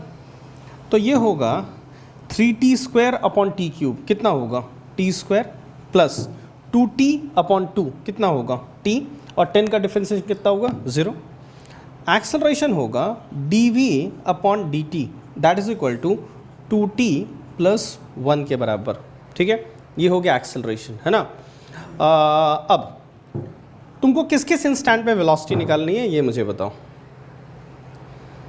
t = 0 पे, t = 1 पे, तो वेलोसिटी t = 0 पे v0 = इसमें 0 पुट कर दो, कितना हो जाएगा 0. और कब है t 1 पे ना, t = 1 पे भी है ना. ठीक है, तो v1 = ये 1 पुट कर दो इसमें, तो ये 2 के बराबर होगा. ठीक है, ये 2 के बराबर होगा. अब एक्सेलरेशन को देख लेते हैं. ठीक है, t = 0 पे एक्सेलरेशन कितना होगा, एक्सेलरेशन t इसमें 0 पुट कर दो, ये 1 हो जाएगा. और t = 1 पे एक्सेलरेशन, ठीक है, 1 पुट कर दो, 2 + 1 कितना हो जाएगा 3 हो जाएगा. क्लियर. अच्छा, तुम देख सकते हो यहाँ से कि वेलोसिटी जो है वो भी बदल रही है और एक्सेलरेशन जो है वो भी समय के साथ क्या हो रहा है, बदल रहा है. पहले एक्सेलरेशन था 1, बाद में एक्सेलरेशन जो है समय के साथ टाइम बढ़ता गया तो एक्सेलरेशन बढ़ता जाएगा. ठीक है, अब आगे देखो, ये हो गया वेलोसिटी, ये हो गया एक्सेलरेशन. ठीक है, नेक्स्ट पार्ट मैंने बोला था एवरेज एक्सेलरेशन. तुम जानते हो कि ए एवरेज जो होता है, ठीक है, ए एवरेज वो होता है v final minus v initial upon t final minus t initial. v final कब मैंने बोला, किस टाइम पे बोला है मैंने, 0 से 2 के बीच में. ठीक है, तो 2 पे फाइनल टाइम इज़ 2 सेकेंड, तो 2 सेकेंड पुट कर दो, तो ये हो जाएगा 4 + 2 कितना 6 हो जाएगा. तो v final is 6 minus v initial 0 put कर दो इसमें 0 upon time taken t final minus t initial. ठीक है, t final is 2 seconds minus t initial is 0. ठीक है, तो ये a एवरेज हो जाएगा. a average will be equal to 6/2 that is 3 metres per second के बराबर होगा. क्लियर है बिल्कुल. आगे बढ़े हम लोग. ठीक है, चले हम लोग अब थोड़ा सा एक अच्छा प्रॉब्लम देख लेते हैं. ठीक है, आप लिखिए, कॉपी कीजिए. ए particle moves along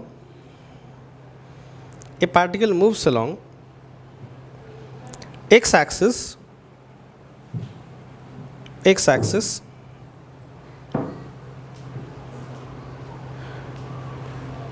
x coordinate is given by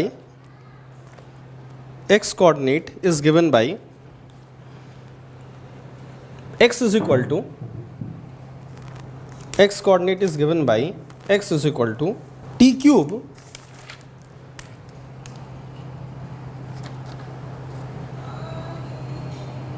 minus 3t² minus 9t plus 5.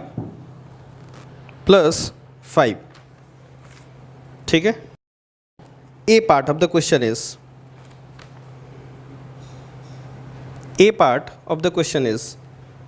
x coordinate of the particle is given by this, है ना. पहला ऑप्शन लिखो. in the interval t is greater than 3 and less than 5, the particle is moving in positive x direction.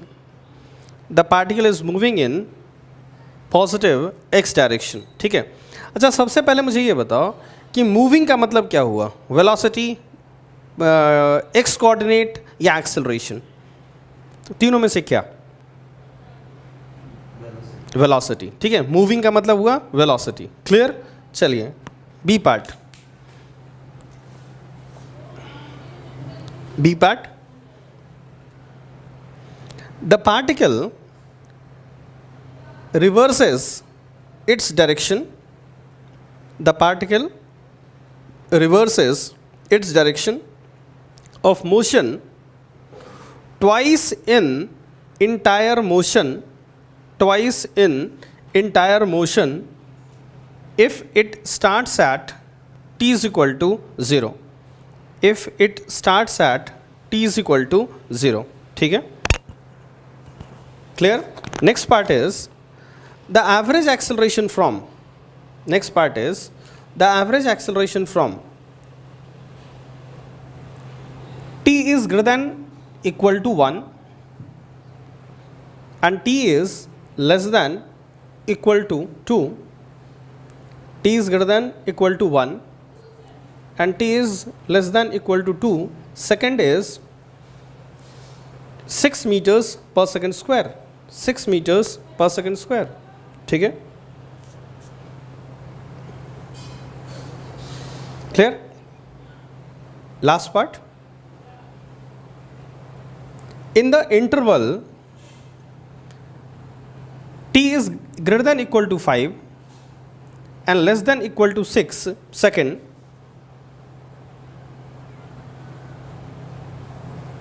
the distance traveled is equal to the displacement, the distance traveled is equal to the displacement, ठीक है। ये जो problem है वो multiple choice है, ठीक है, तो इसमें एक से ज़्यादा ऑप्शन सही हो सकते हैं, ठीक है। तो X coordinate of the particle is given to you, है ना। सबसे पहले काम करता हूँ मैं, वेलोसिटी निकाल लेता हूँ इंस्टेंटेनियस, ठीक है। ये होगा 3t² माइनस 6t माइनस 9, और एक्सेलरेशन भी निकाल लेता हूँ इंस्टेंटेनियस, ये होगा 6t माइनस 6, ठीक है, 0, क्लियर। अच्छा पहला ऑप्शन है ना, इन the interval t greater than 3 and less than 5 the particle is moving along x direction, moving का मतलब हुआ वेलोसिटी, ठीक है। एक काम करते हैं, वेलोसिटी को, ठीक है, मैं पहला पार्ट कर रहा हूँ, फर्स्ट पार्ट, इसको मैं 0 से इक्वेट कर देता हूँ, ठीक है। मुझे देखना है कि वेदर इट इज़ पॉजिटिव और नेगेटिव, ठीक है। पॉजिटिव एक्स एक्सिस, तुम प्रॉब्लम को समझ पा रहे हो ना, बोलो। पार्टिकल जो है t इज इक्वल टू 0 पे कहाँ था, ये मुझे पहले बताओ। x इज इक्वल टू -5 या +5? +5। तुम यहाँ मत देखो, ये वेलोसिटी है, मैं पूछ रहा हूँ तुमको x कोऑर्डिनेट क्या था, +5। अच्छा पार्टिकल जो है वो x में मूव कर रहा है या किधर मूव कर रहा है, ये मुझे बताओ। x एक्सिस पे मूव कर रहा है, t इज इक्वल टू 0 पे वो 5 पे था, ठीक है। अब देखना, मैं इसको 0 से इक्वेट कर देता हूँ, 3t² minus 6t minus 9 is equal to 0, ठीक है, इज इक्वल टू 0। अब एक चीज़ देखो, इसको मैं ऐसे भी लिख सकता हूँ, t² minus 2t minus 3 is equal to 0, t² minus 3t plus t करना होगा ना, 0, t को कॉमन ले लिया, t minus 3 plus t minus 3 is equal to 0, t minus 3 t plus 1 is equal to 0, ठीक है। तो यहाँ से हमें t के दो वैल्यूज़ मिले, ठीक है, एक तो t इज इक्वल टू 3 और दूसरा t इज इक्वल टू -1, ठीक है। अब तुम एक चीज़ देखो, t नेगेटिव हो नहीं सकता, ठीक है। तुम एक चीज़ देखो, t ये वाला जो फैक्टर है ये कभी नेगेटिव हो नहीं सकता, समझ रहे मेरी बात, क्योंकि t नेगेटिव हो नहीं सकता। तो t अगर नेगेटिव नहीं होगा तो ये वाला फैक्टर जो होगा, तुम 0 भी यहाँ पुट करो, ठीक है, तब भी ये वाला फैक्टर पॉजिटिव है। तो अगर मुझे पॉजिटिव और नेगेटिव देखना है वेलोसिटी को, ठीक है, तो मुझे यहाँ से देखना होगा। तुम एक चीज़ देखो, t जब 3 के बराबर है तो ये 0 होगा, और t अगर ग्रेटर देन 3 है ना, तो ये वाला फैक्टर पॉजिटिव होगा, t ग्रेटर देन 3 पे, तो ये पूरा फैक्टर जो होगा वो पॉजिटिव होगा, ठीक है, क्योंकि ये वाला तो पॉजिटिव है ही। समझ रहे मेरी बात, ठीक है। तो t ग्रेटर देन 3 में वेलोसिटी जो होगी वो पॉजिटिव होगी। अब हम पहला ऑप्शन पढ़ते हैं। इन the interval t greater then 3 less than 5 the particle is moving along x positive x direction. ठीक है, सीधी सी बात है कि t ग्रेटर देन 3 पे जो वेलोसिटी है कार की वो पॉजिटिव है। ठीक है, क्योंकि t greater then 3 this thing is positive, this is always positive, velocity is positive. ठीक है, तो पॉजिटिव एक्स में मूव कर रहा है, इसलिए एक ऑप्शन जो होगा बिल्कुल सही होगा। B option, the particle reverses its direction of motion twice in the entire motion if it starts at t is equal to 0। ठीक है, ये गलत है, तुम ध्यान से देखना। अगर मैं t is equal to 3 put करूं, है ना, तो ये जो होगा वो 0 होगा। t को मैं अगर 3 से कम पुट करता हूँ, ठीक है, जैसे मान लो मैं 2 पुट कर देता हूँ, तो ये वाला जो है वो निगेटिव होगा और ये वाला जो है वो तो हरदम पॉजिटिव होगा। तो ये वाला निगेटिव होगा तो ओवरऑल जो होगा, ठीक है, वो ये निगेटिव होगा। ठीक है, तुम थोड़ा सा और हम इसको डिटेल में देखते हैं। t इज इक्वल टू 0 पे, t इज इक्वल टू 0 पे जो पार्टिकल है वो x is equal to 5 metres पे है, x इक्वल टू 5 मीटर्स पे है। ठीक है, t इज इक्वल टू 0 पे जो वेलोसिटी है, ठीक है, t is equal to 0 put करो, तो t इज इक्वल टू 0 पे जो वेलोसिटी होगी, ठीक है, इनफैक्ट ये वेलोसिटी है। ठीक है, ये वेलोसिटी ही है, इसको मैंने 0 पुट कर दिया था। तो t इज इक्वल टू 0 पे जो वेलोसिटी होगी, तुम देख सकते हो कि यहाँ पे -3 आएगा, यहाँ पे 1 आएगा, -3 आएगा। तो t इज इक्वल टू 0 पे वेलोसिटी जो थी वो पॉजिटिव नहीं थी, नेगेटिव थी, इस तरफ थी। ठीक है, t इज इक्वल टू 1 पे भी ये नेगेटिव है, ये तो पॉजिटिव होगा, तो वेलोसिटी नेगेटिव होगी। t इज इक्वल टू 2 पे भी वेलोसिटी नेगेटिव होगी, t इज इक्वल टू 3 पे भी वेलोसिटी क्या होगी, negative. t is equal to 3 पे वेलोसिटी 0 होगी। लेकिन t3 के बाद जो वेलोसिटी होगी वो क्या होगी, मुझे बताओ, पॉजिटिव। क्या होगी, पॉजिटिव। अच्छा, एक काम करते हैं, t इज इक्वल टू 3 पे x कोऑर्डिनेट भी निकाल लेते हैं। t इज इक्वल टू 3 पे जो x कोऑर्डिनेट होगा वो मैं निकाल लेता हूँ। t इज इक्वल टू 3 इसमें पुट करो और मुझे x कोऑर्डिनेट निकाल के बताओ। चलो, मैं वेलोसिटी नहीं पूछ रहा तुमसे, ठीक है, मैं x कोऑर्डिनेट पूछ रहा हूँ। तुम इसमें t is equal to 3 put करो x कोऑर्डिनेट में और x कोऑर्डिनेट मुझे निकाल के बताओ, t is equal to 3 put करके। ठीक है, कितना आ रहा है, -22। ठीक है, तुम ध्यान से देखना, t इज इक्वल टू 0 पे, t इज इक्वल टू 0 पे, ध्यान से सुनो मेरी बात, t इज इक्वल टू 0 पे जो पार्टिकल था वो x इक्वल टू 5 पे था और t इज इक्वल टू 0 पे जो वेलोसिटी है वो नेगेटिव है। तो मतलब पार्टिकल जो है वो नेगेटिव x में भागा, इधर भागा। t इज इक्वल टू 0 से लेके t इज इक्वल टू 3 तक वेलोसिटी जो है वो नेगेटिव है और t इज इक्वल टू 3 पे जो x कोऑर्डिनेट है पार्टिकल का वो -22 है। तो t इज इक्वल टू 3 पे जो पार्टिकल है वो ये ओरिजिन है, तो ये इधर पार्टिकल भागा t इज इक्वल टू 0 से 3 तक और ये जो है वो -22 पे पहुंच गया, x कोऑर्डिनेट हो गई -22 मीटर्स। उसके बाद देखो वेलोसिटी क्या हुआ, ये मुझे बताओ, वेलोसिटी किस तरफ हो गया, t इज इक्वल टू 3 के बाद पॉजिटिव, और t इज इक्वल टू 3 के बाद तुम कोई भी टाइम लो, है ना, ये वाली पॉजिटिव होगी, ये तो पॉजिटिव होगी ही, है ना, तो ये दोनों पॉजिटिव होंगे, तो वेलोसिटी जो हरदम होगा वो क्या होगा, पॉजिटिव होगा। तो रिवर्स जो हुआ पार्टिकल, पहले पार्टिकल यहाँ था, इधर भागा और रिवर्स जो हुआ ऐसे हुआ, उसका वेलोसिटी हरदम पॉजिटिव है।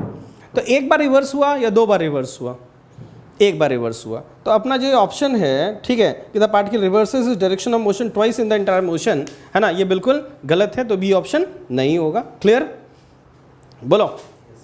अच्छा, next part is the average acceleration between t is equal to t greater than 1 to t less than 2। ठीक है, क्लियर। एवरेज एक्सेलरेशन, तुम जानते हो कि एवरेज एक्सेलरेशन का फॉर्मूला क्या होता है, change in velocity upon time taken, change in velocity upon time taken, ये होता है। तो देख लेते हैं हम लोग, ठीक है, चेंज इन वेलोसिटी। तो सबसे पहले मुझे t इज इक्वल टू 1 पे और t इज इक्वल टू 2 पे वेलोसिटी फाइंड करनी होगी। तो t initial is 1, t final is 2, तो x इनिशियल इज, ठीक है, सॉरी, v इनिशियल इज, ठीक है, v इनिशियल निकाल लेता हूँ 1 पे, तो 1 पुट किया तो ये 3 हो गया, ये -6 हो गया, ये -9 हो गया। ठीक है, तो -15 + 3 is what, -12 and v final is what, v final 2 put कर दिया, ये हो जाएगा 12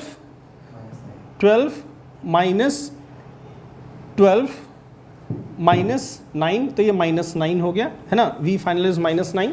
तुम जानते हो a average is equal to delta we upon delta t, that is v final -9 -12 upon time taken is 1, that is 12 - 9 इज 3 अपॉन 1, तो ये होगा 3 metres per second square, 3 metres per second square. Clear? ठीक है, लास्ट ऑप्शन, मतलब ये जो अपना थर्ड ऑप्शन था वो गलत है क्योंकि ये 6 मीटर्स पर सेकंड स्क्वायर दिया हुआ है। ठीक है, last option, in the interval between 5 to greater than 5 and less than 6 the distance travelled is equal to the displacement. ठीक है, ये बिल्कुल सही बात है क्योंकि तुम देखो कि 5 से 6 के बीच में वेलोसिटी हरदम पॉजिटिव है, मतलब क्या पार्टिकल लौट के आया या लौट के नहीं आया। याद रखना, अगर पार्टिकल लौट के आता है, मोशन अगर स्ट्रेट लाइन में होती है, पार्टिकल अगर सीधा जाता है, एक ही तरफ जाता है, तो डिस्टेंस भी वही होता है, डिस्प्लेसमेंट भी वही होता है। पार्टिकल अगर पलट के आता है तो डिस्टेंस ये होती है और डिस्प्लेसमेंट ये होती है, डिस्टेंस और डिस्प्लेसमेंट अलग अलग होती है। ठीक है, लेकिन यहाँ पे 5 से और 6 सेकंड के बीच में है ना, पार्टिकल हरदम पॉजिटिव एक्स की तरफ मूव कर रहा है, तो डिस्टेंस और डिस्प्लेसमेंट क्या होंगे? इक्वल होंगे। क्लियर है? ठीक है, चलिए एक काम कीजिए, इसी सवाल में थोड़ा सा और एक एडिशन कर दीजिए। लिखिए आप, find distance and displacement, find distance and displacement of the particle between 0 to 5 seconds. Find distance and displacement of the particle between 0 to 5 seconds. ठीक है, clear? Find distance and displacement of the particle between 0 to 5 seconds. तुम खुद सोच के मुझे बताओ कि यहाँ पे डिस्टेंस और डिस्प्लेसमेंट 0 to 5 के बीच में सेम होगा या अलग अलग होगा? सेम नहीं होगा, क्योंकि 0 से 5 सेकंड्स के बीच में 3 सेकंड पे पार्टिकल जो है वो उल्टा हुआ है। 0 पे पार्टिकल चला, पार्टिकल 0 से 3 तक में नेगेटिव थी उसकी वेलोसिटी और बाद में उसकी वेलोसिटी क्या है? पॉजिटिव। तो डिस्टेंस अलग होगा और डिस्प्लेसमेंट अलग होगा 0 to 5 सेकंड्स के बीच में अगर हम बात करें तो। ठीक है, हम लोग डिस्कस कर रहे थे, ठीक है, x = t³ - 3t² - 9t + 5। आपका जो लास्ट पार्ट मैंने दिया था अलग से, ठीक है, वो ये दिया था कि find the distance and displacement between what? 0 to 5 second. ठीक है, देखो 0 to 5 सेकंड में वेलोसिटी जो है वो रिवर्स हुई है या नहीं हुई है, ये मुझे बताओ। बिल्कुल हुई है। किस टाइम पे हुई है? t = 3 सेकंड पे हुई है। ठीक है, तो वेलोसिटी अगर रिवर्स हुई है ना, तो डिस्टेंस और डिस्प्लेसमेंट जो होगा वो दोनों क्या होगा? अलग अलग होगा। ठीक है, तुम यहाँ पे देखना, सबसे पहले मैं वेलोसिटी निकाल लेता हूँ। Velocity = 3t² - 6t - 9। ठीक है, 5 का तो 0 हो जाएगा। ठीक है, इसको मैंने फैक्टराइज कर दिया वेलोसिटी को, आई थिंक t - 3 × t + 1 था ना, t + 1। क्लियर? यही आया था ना। ठीक है, तो t = 3 पे वेलोसिटी 0 हुई। ठीक है, उसके बाद जो पार्टिकल है वो रिवर्स हुई है ना, देखना ये y एक्सिस, ये x एक्सिस। अच्छा, t = 0 पे कार कहाँ पे थी? t = 0 पे कार जो है वो कहाँ पे थी, ये मुझे बताओ। कार का x कोऑर्डिनेट क्या था? तुम वेलोसिटी के बारे में सोच रहे हो, वेलोसिटी के बारे में मत सोचो। ठीक है, तो मुझे बताओ t = 0 पे x कोऑर्डिनेट पार्टिकल का कहाँ था? कार का कहाँ पे था? ओरिजिन पे नहीं था। t = 0 पुट करोगे तो 5 मीटर्स पे था। ठीक है, 5 मीटर्स पे, तो कार जो था वो 5 मीटर पे था। ये है t = 0 पे। ठीक है, अच्छा, पार्टिकल रिवर्स कहाँ पे हुई है? नहीं, पार्टिकल रिवर्स कब हुई है ये मुझे बताओ। t = 0 पे हुई है। रिवर्स देखने के लिए तुम x कोऑर्डिनेट देखोगे, या वेलोसिटी देखोगे? x coordinate. ठीक है, तो t = 3 पे है ना, ये रिवर्स हुआ, तो t = 3 तक इसकी जो वेलोसिटी थी वो पॉजिटिव थी या नेगेटिव थी? 1 पे इसकी वेलोसिटी पॉजिटिव है या नेगेटिव है? नहीं, 1 पे। ठीक है, लास्ट क्लास में हम लोग बहुत डिस्कस कर चुके हैं। ठीक है, जब हम लोग प्रॉब्लम डिस्कस कर रहे थे तो t जो है, ठीक है, वो पॉजिटिव है या नेगेटिव है? सॉरी, t जो है, ठीक है, वो तो हरदम पॉजिटिव ही होगा, मैं गलत बोल गया। वेलोसिटी जो है 1 पे, वेलोसिटी पॉजिटिव है या नेगेटिव है? 1 पे। नेगेटिव, क्योंकि 1 पुट करोगे ये -2 होगा, ये 2 होगा, ठीक है, -4 हो जाएगा, वेलोसिटी इज नेगेटिव। तो पार्टिकल इधर भागा। मैं काम करता हूँ 3 पे, ठीक है, इसको यहाँ लिख देता हूँ मैं,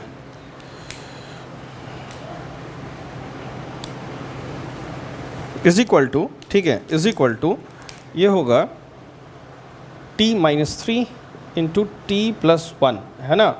अब देखना t is equal to 3 second पे तक वेलोसिटी नेगेटिव है, पार्टिकल ऐसे भागा तो डिस्टेंस और डिस्प्लेसमेंट दोनों सेम होगा t3 तक।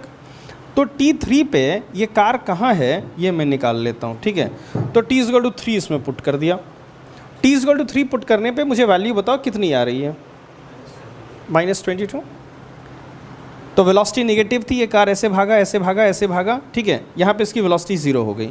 उसके बाद इसकी वेलोसिटी पॉजिटिव हो गई, इसके बाद इसकी वेलोसिटी पॉजिटिव हो गई, ठीक है।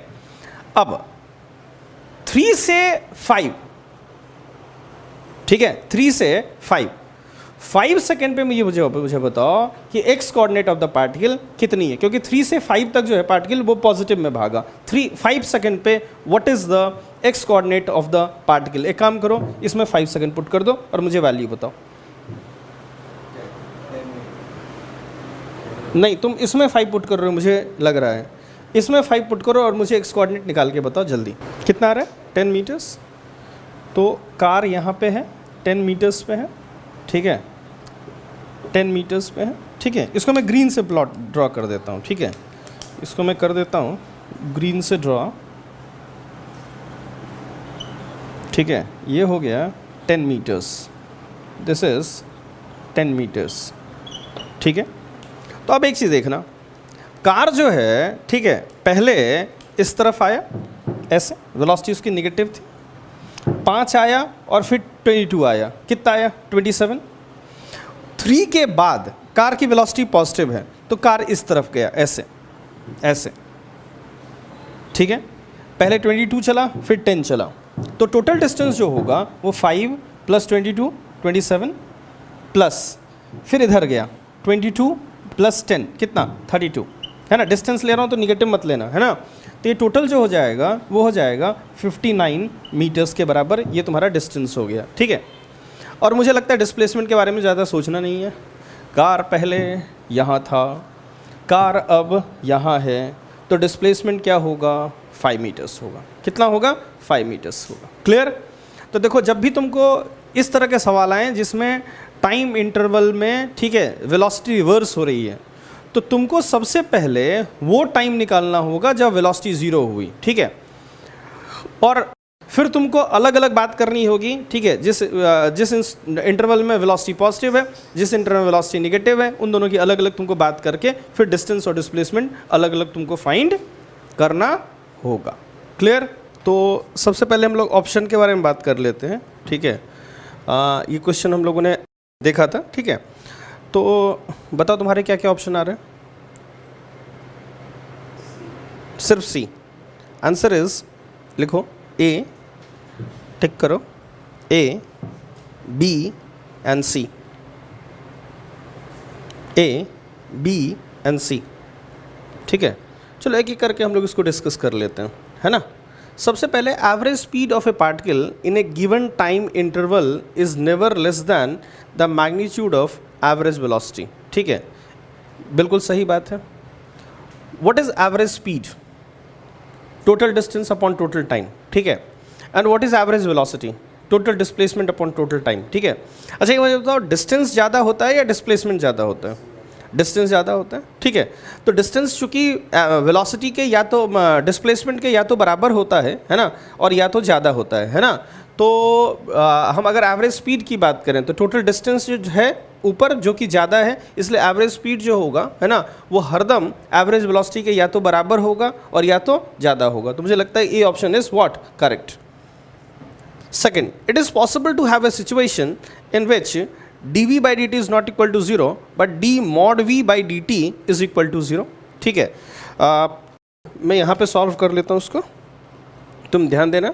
मुझे ये बताओ कि एक पार्टिकल है जो कि 10 मीटर पर सेकेंड से ऐसे जा रहा था और ये पार्टिकल इधर घूम जाता है, ठीक है, लेफ्ट टर्न, 10 मीटर पर सेकेंड उसकी वेलोसिटी हो जाती है, या कोई पार्टिकल कांस्टेंट स्पीड से ऐसे घूमते हुए जाता है 10 मीटर पर सेकेंड से, ठीक है, ऐसे घूमते हुए कांस्टेंट स्पीड से घूमते हुए जाता है।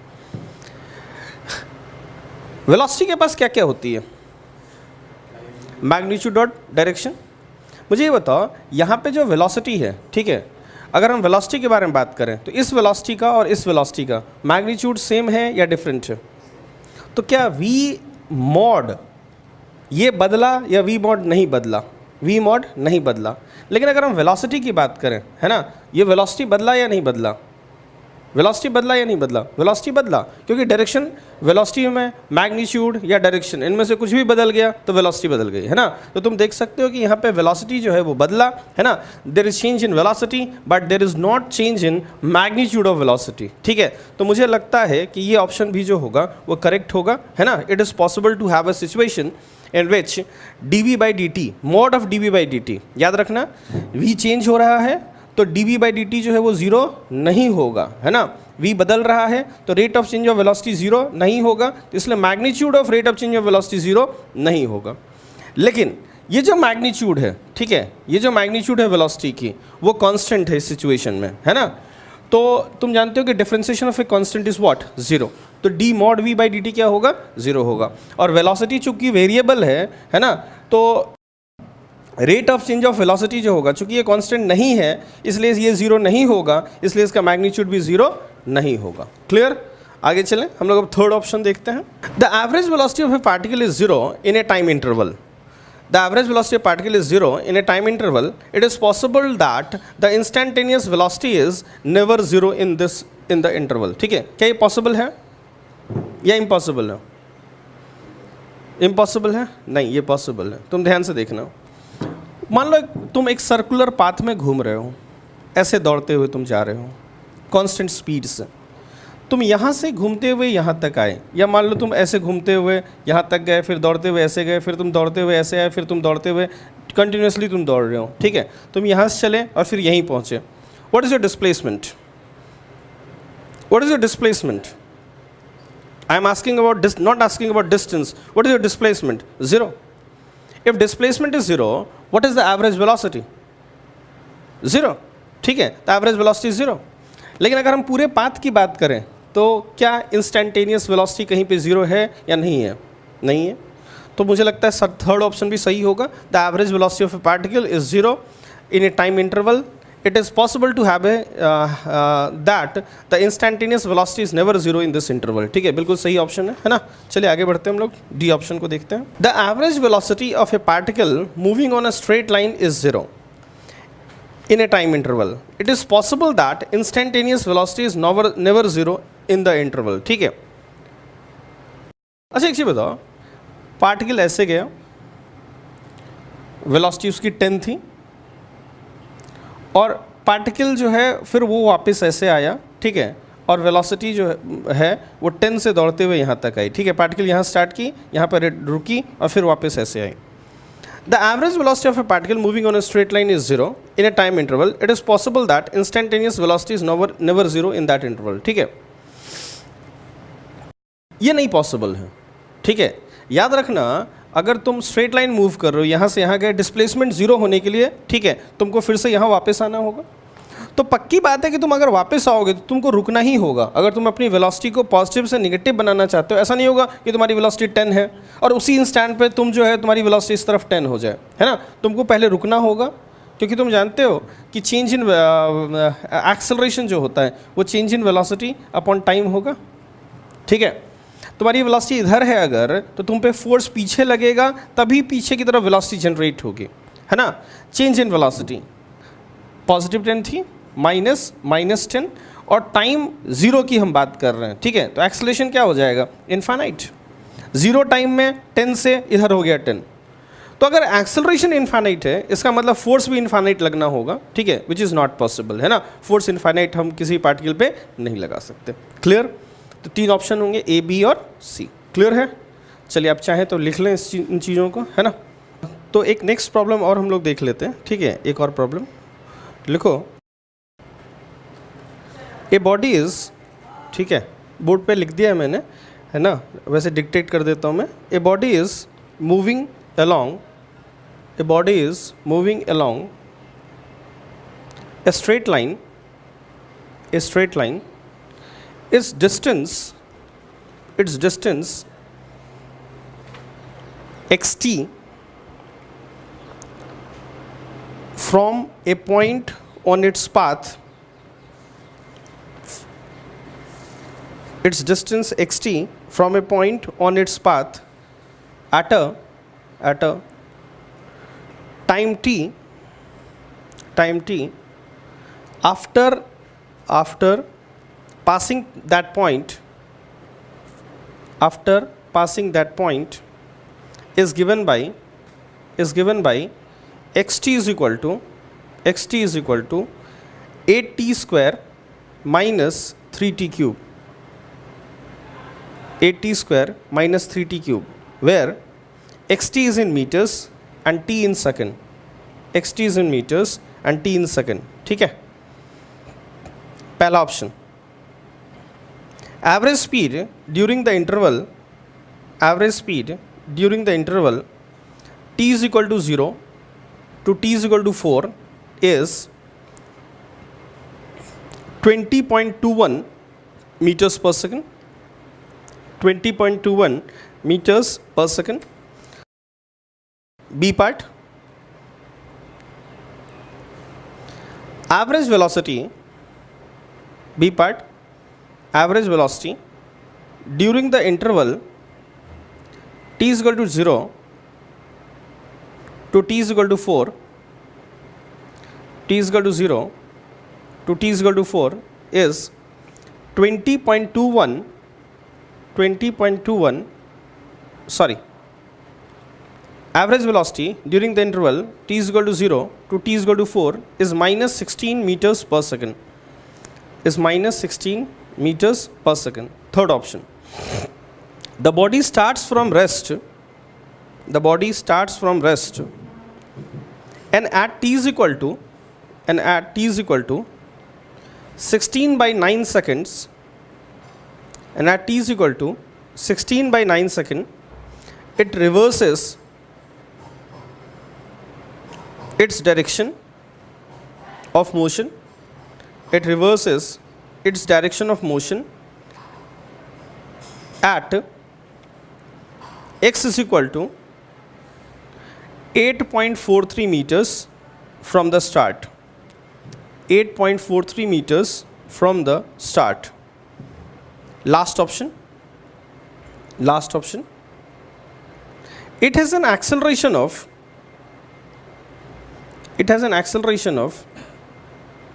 minus 56, it has an acceleration of minus 56 meters per second square,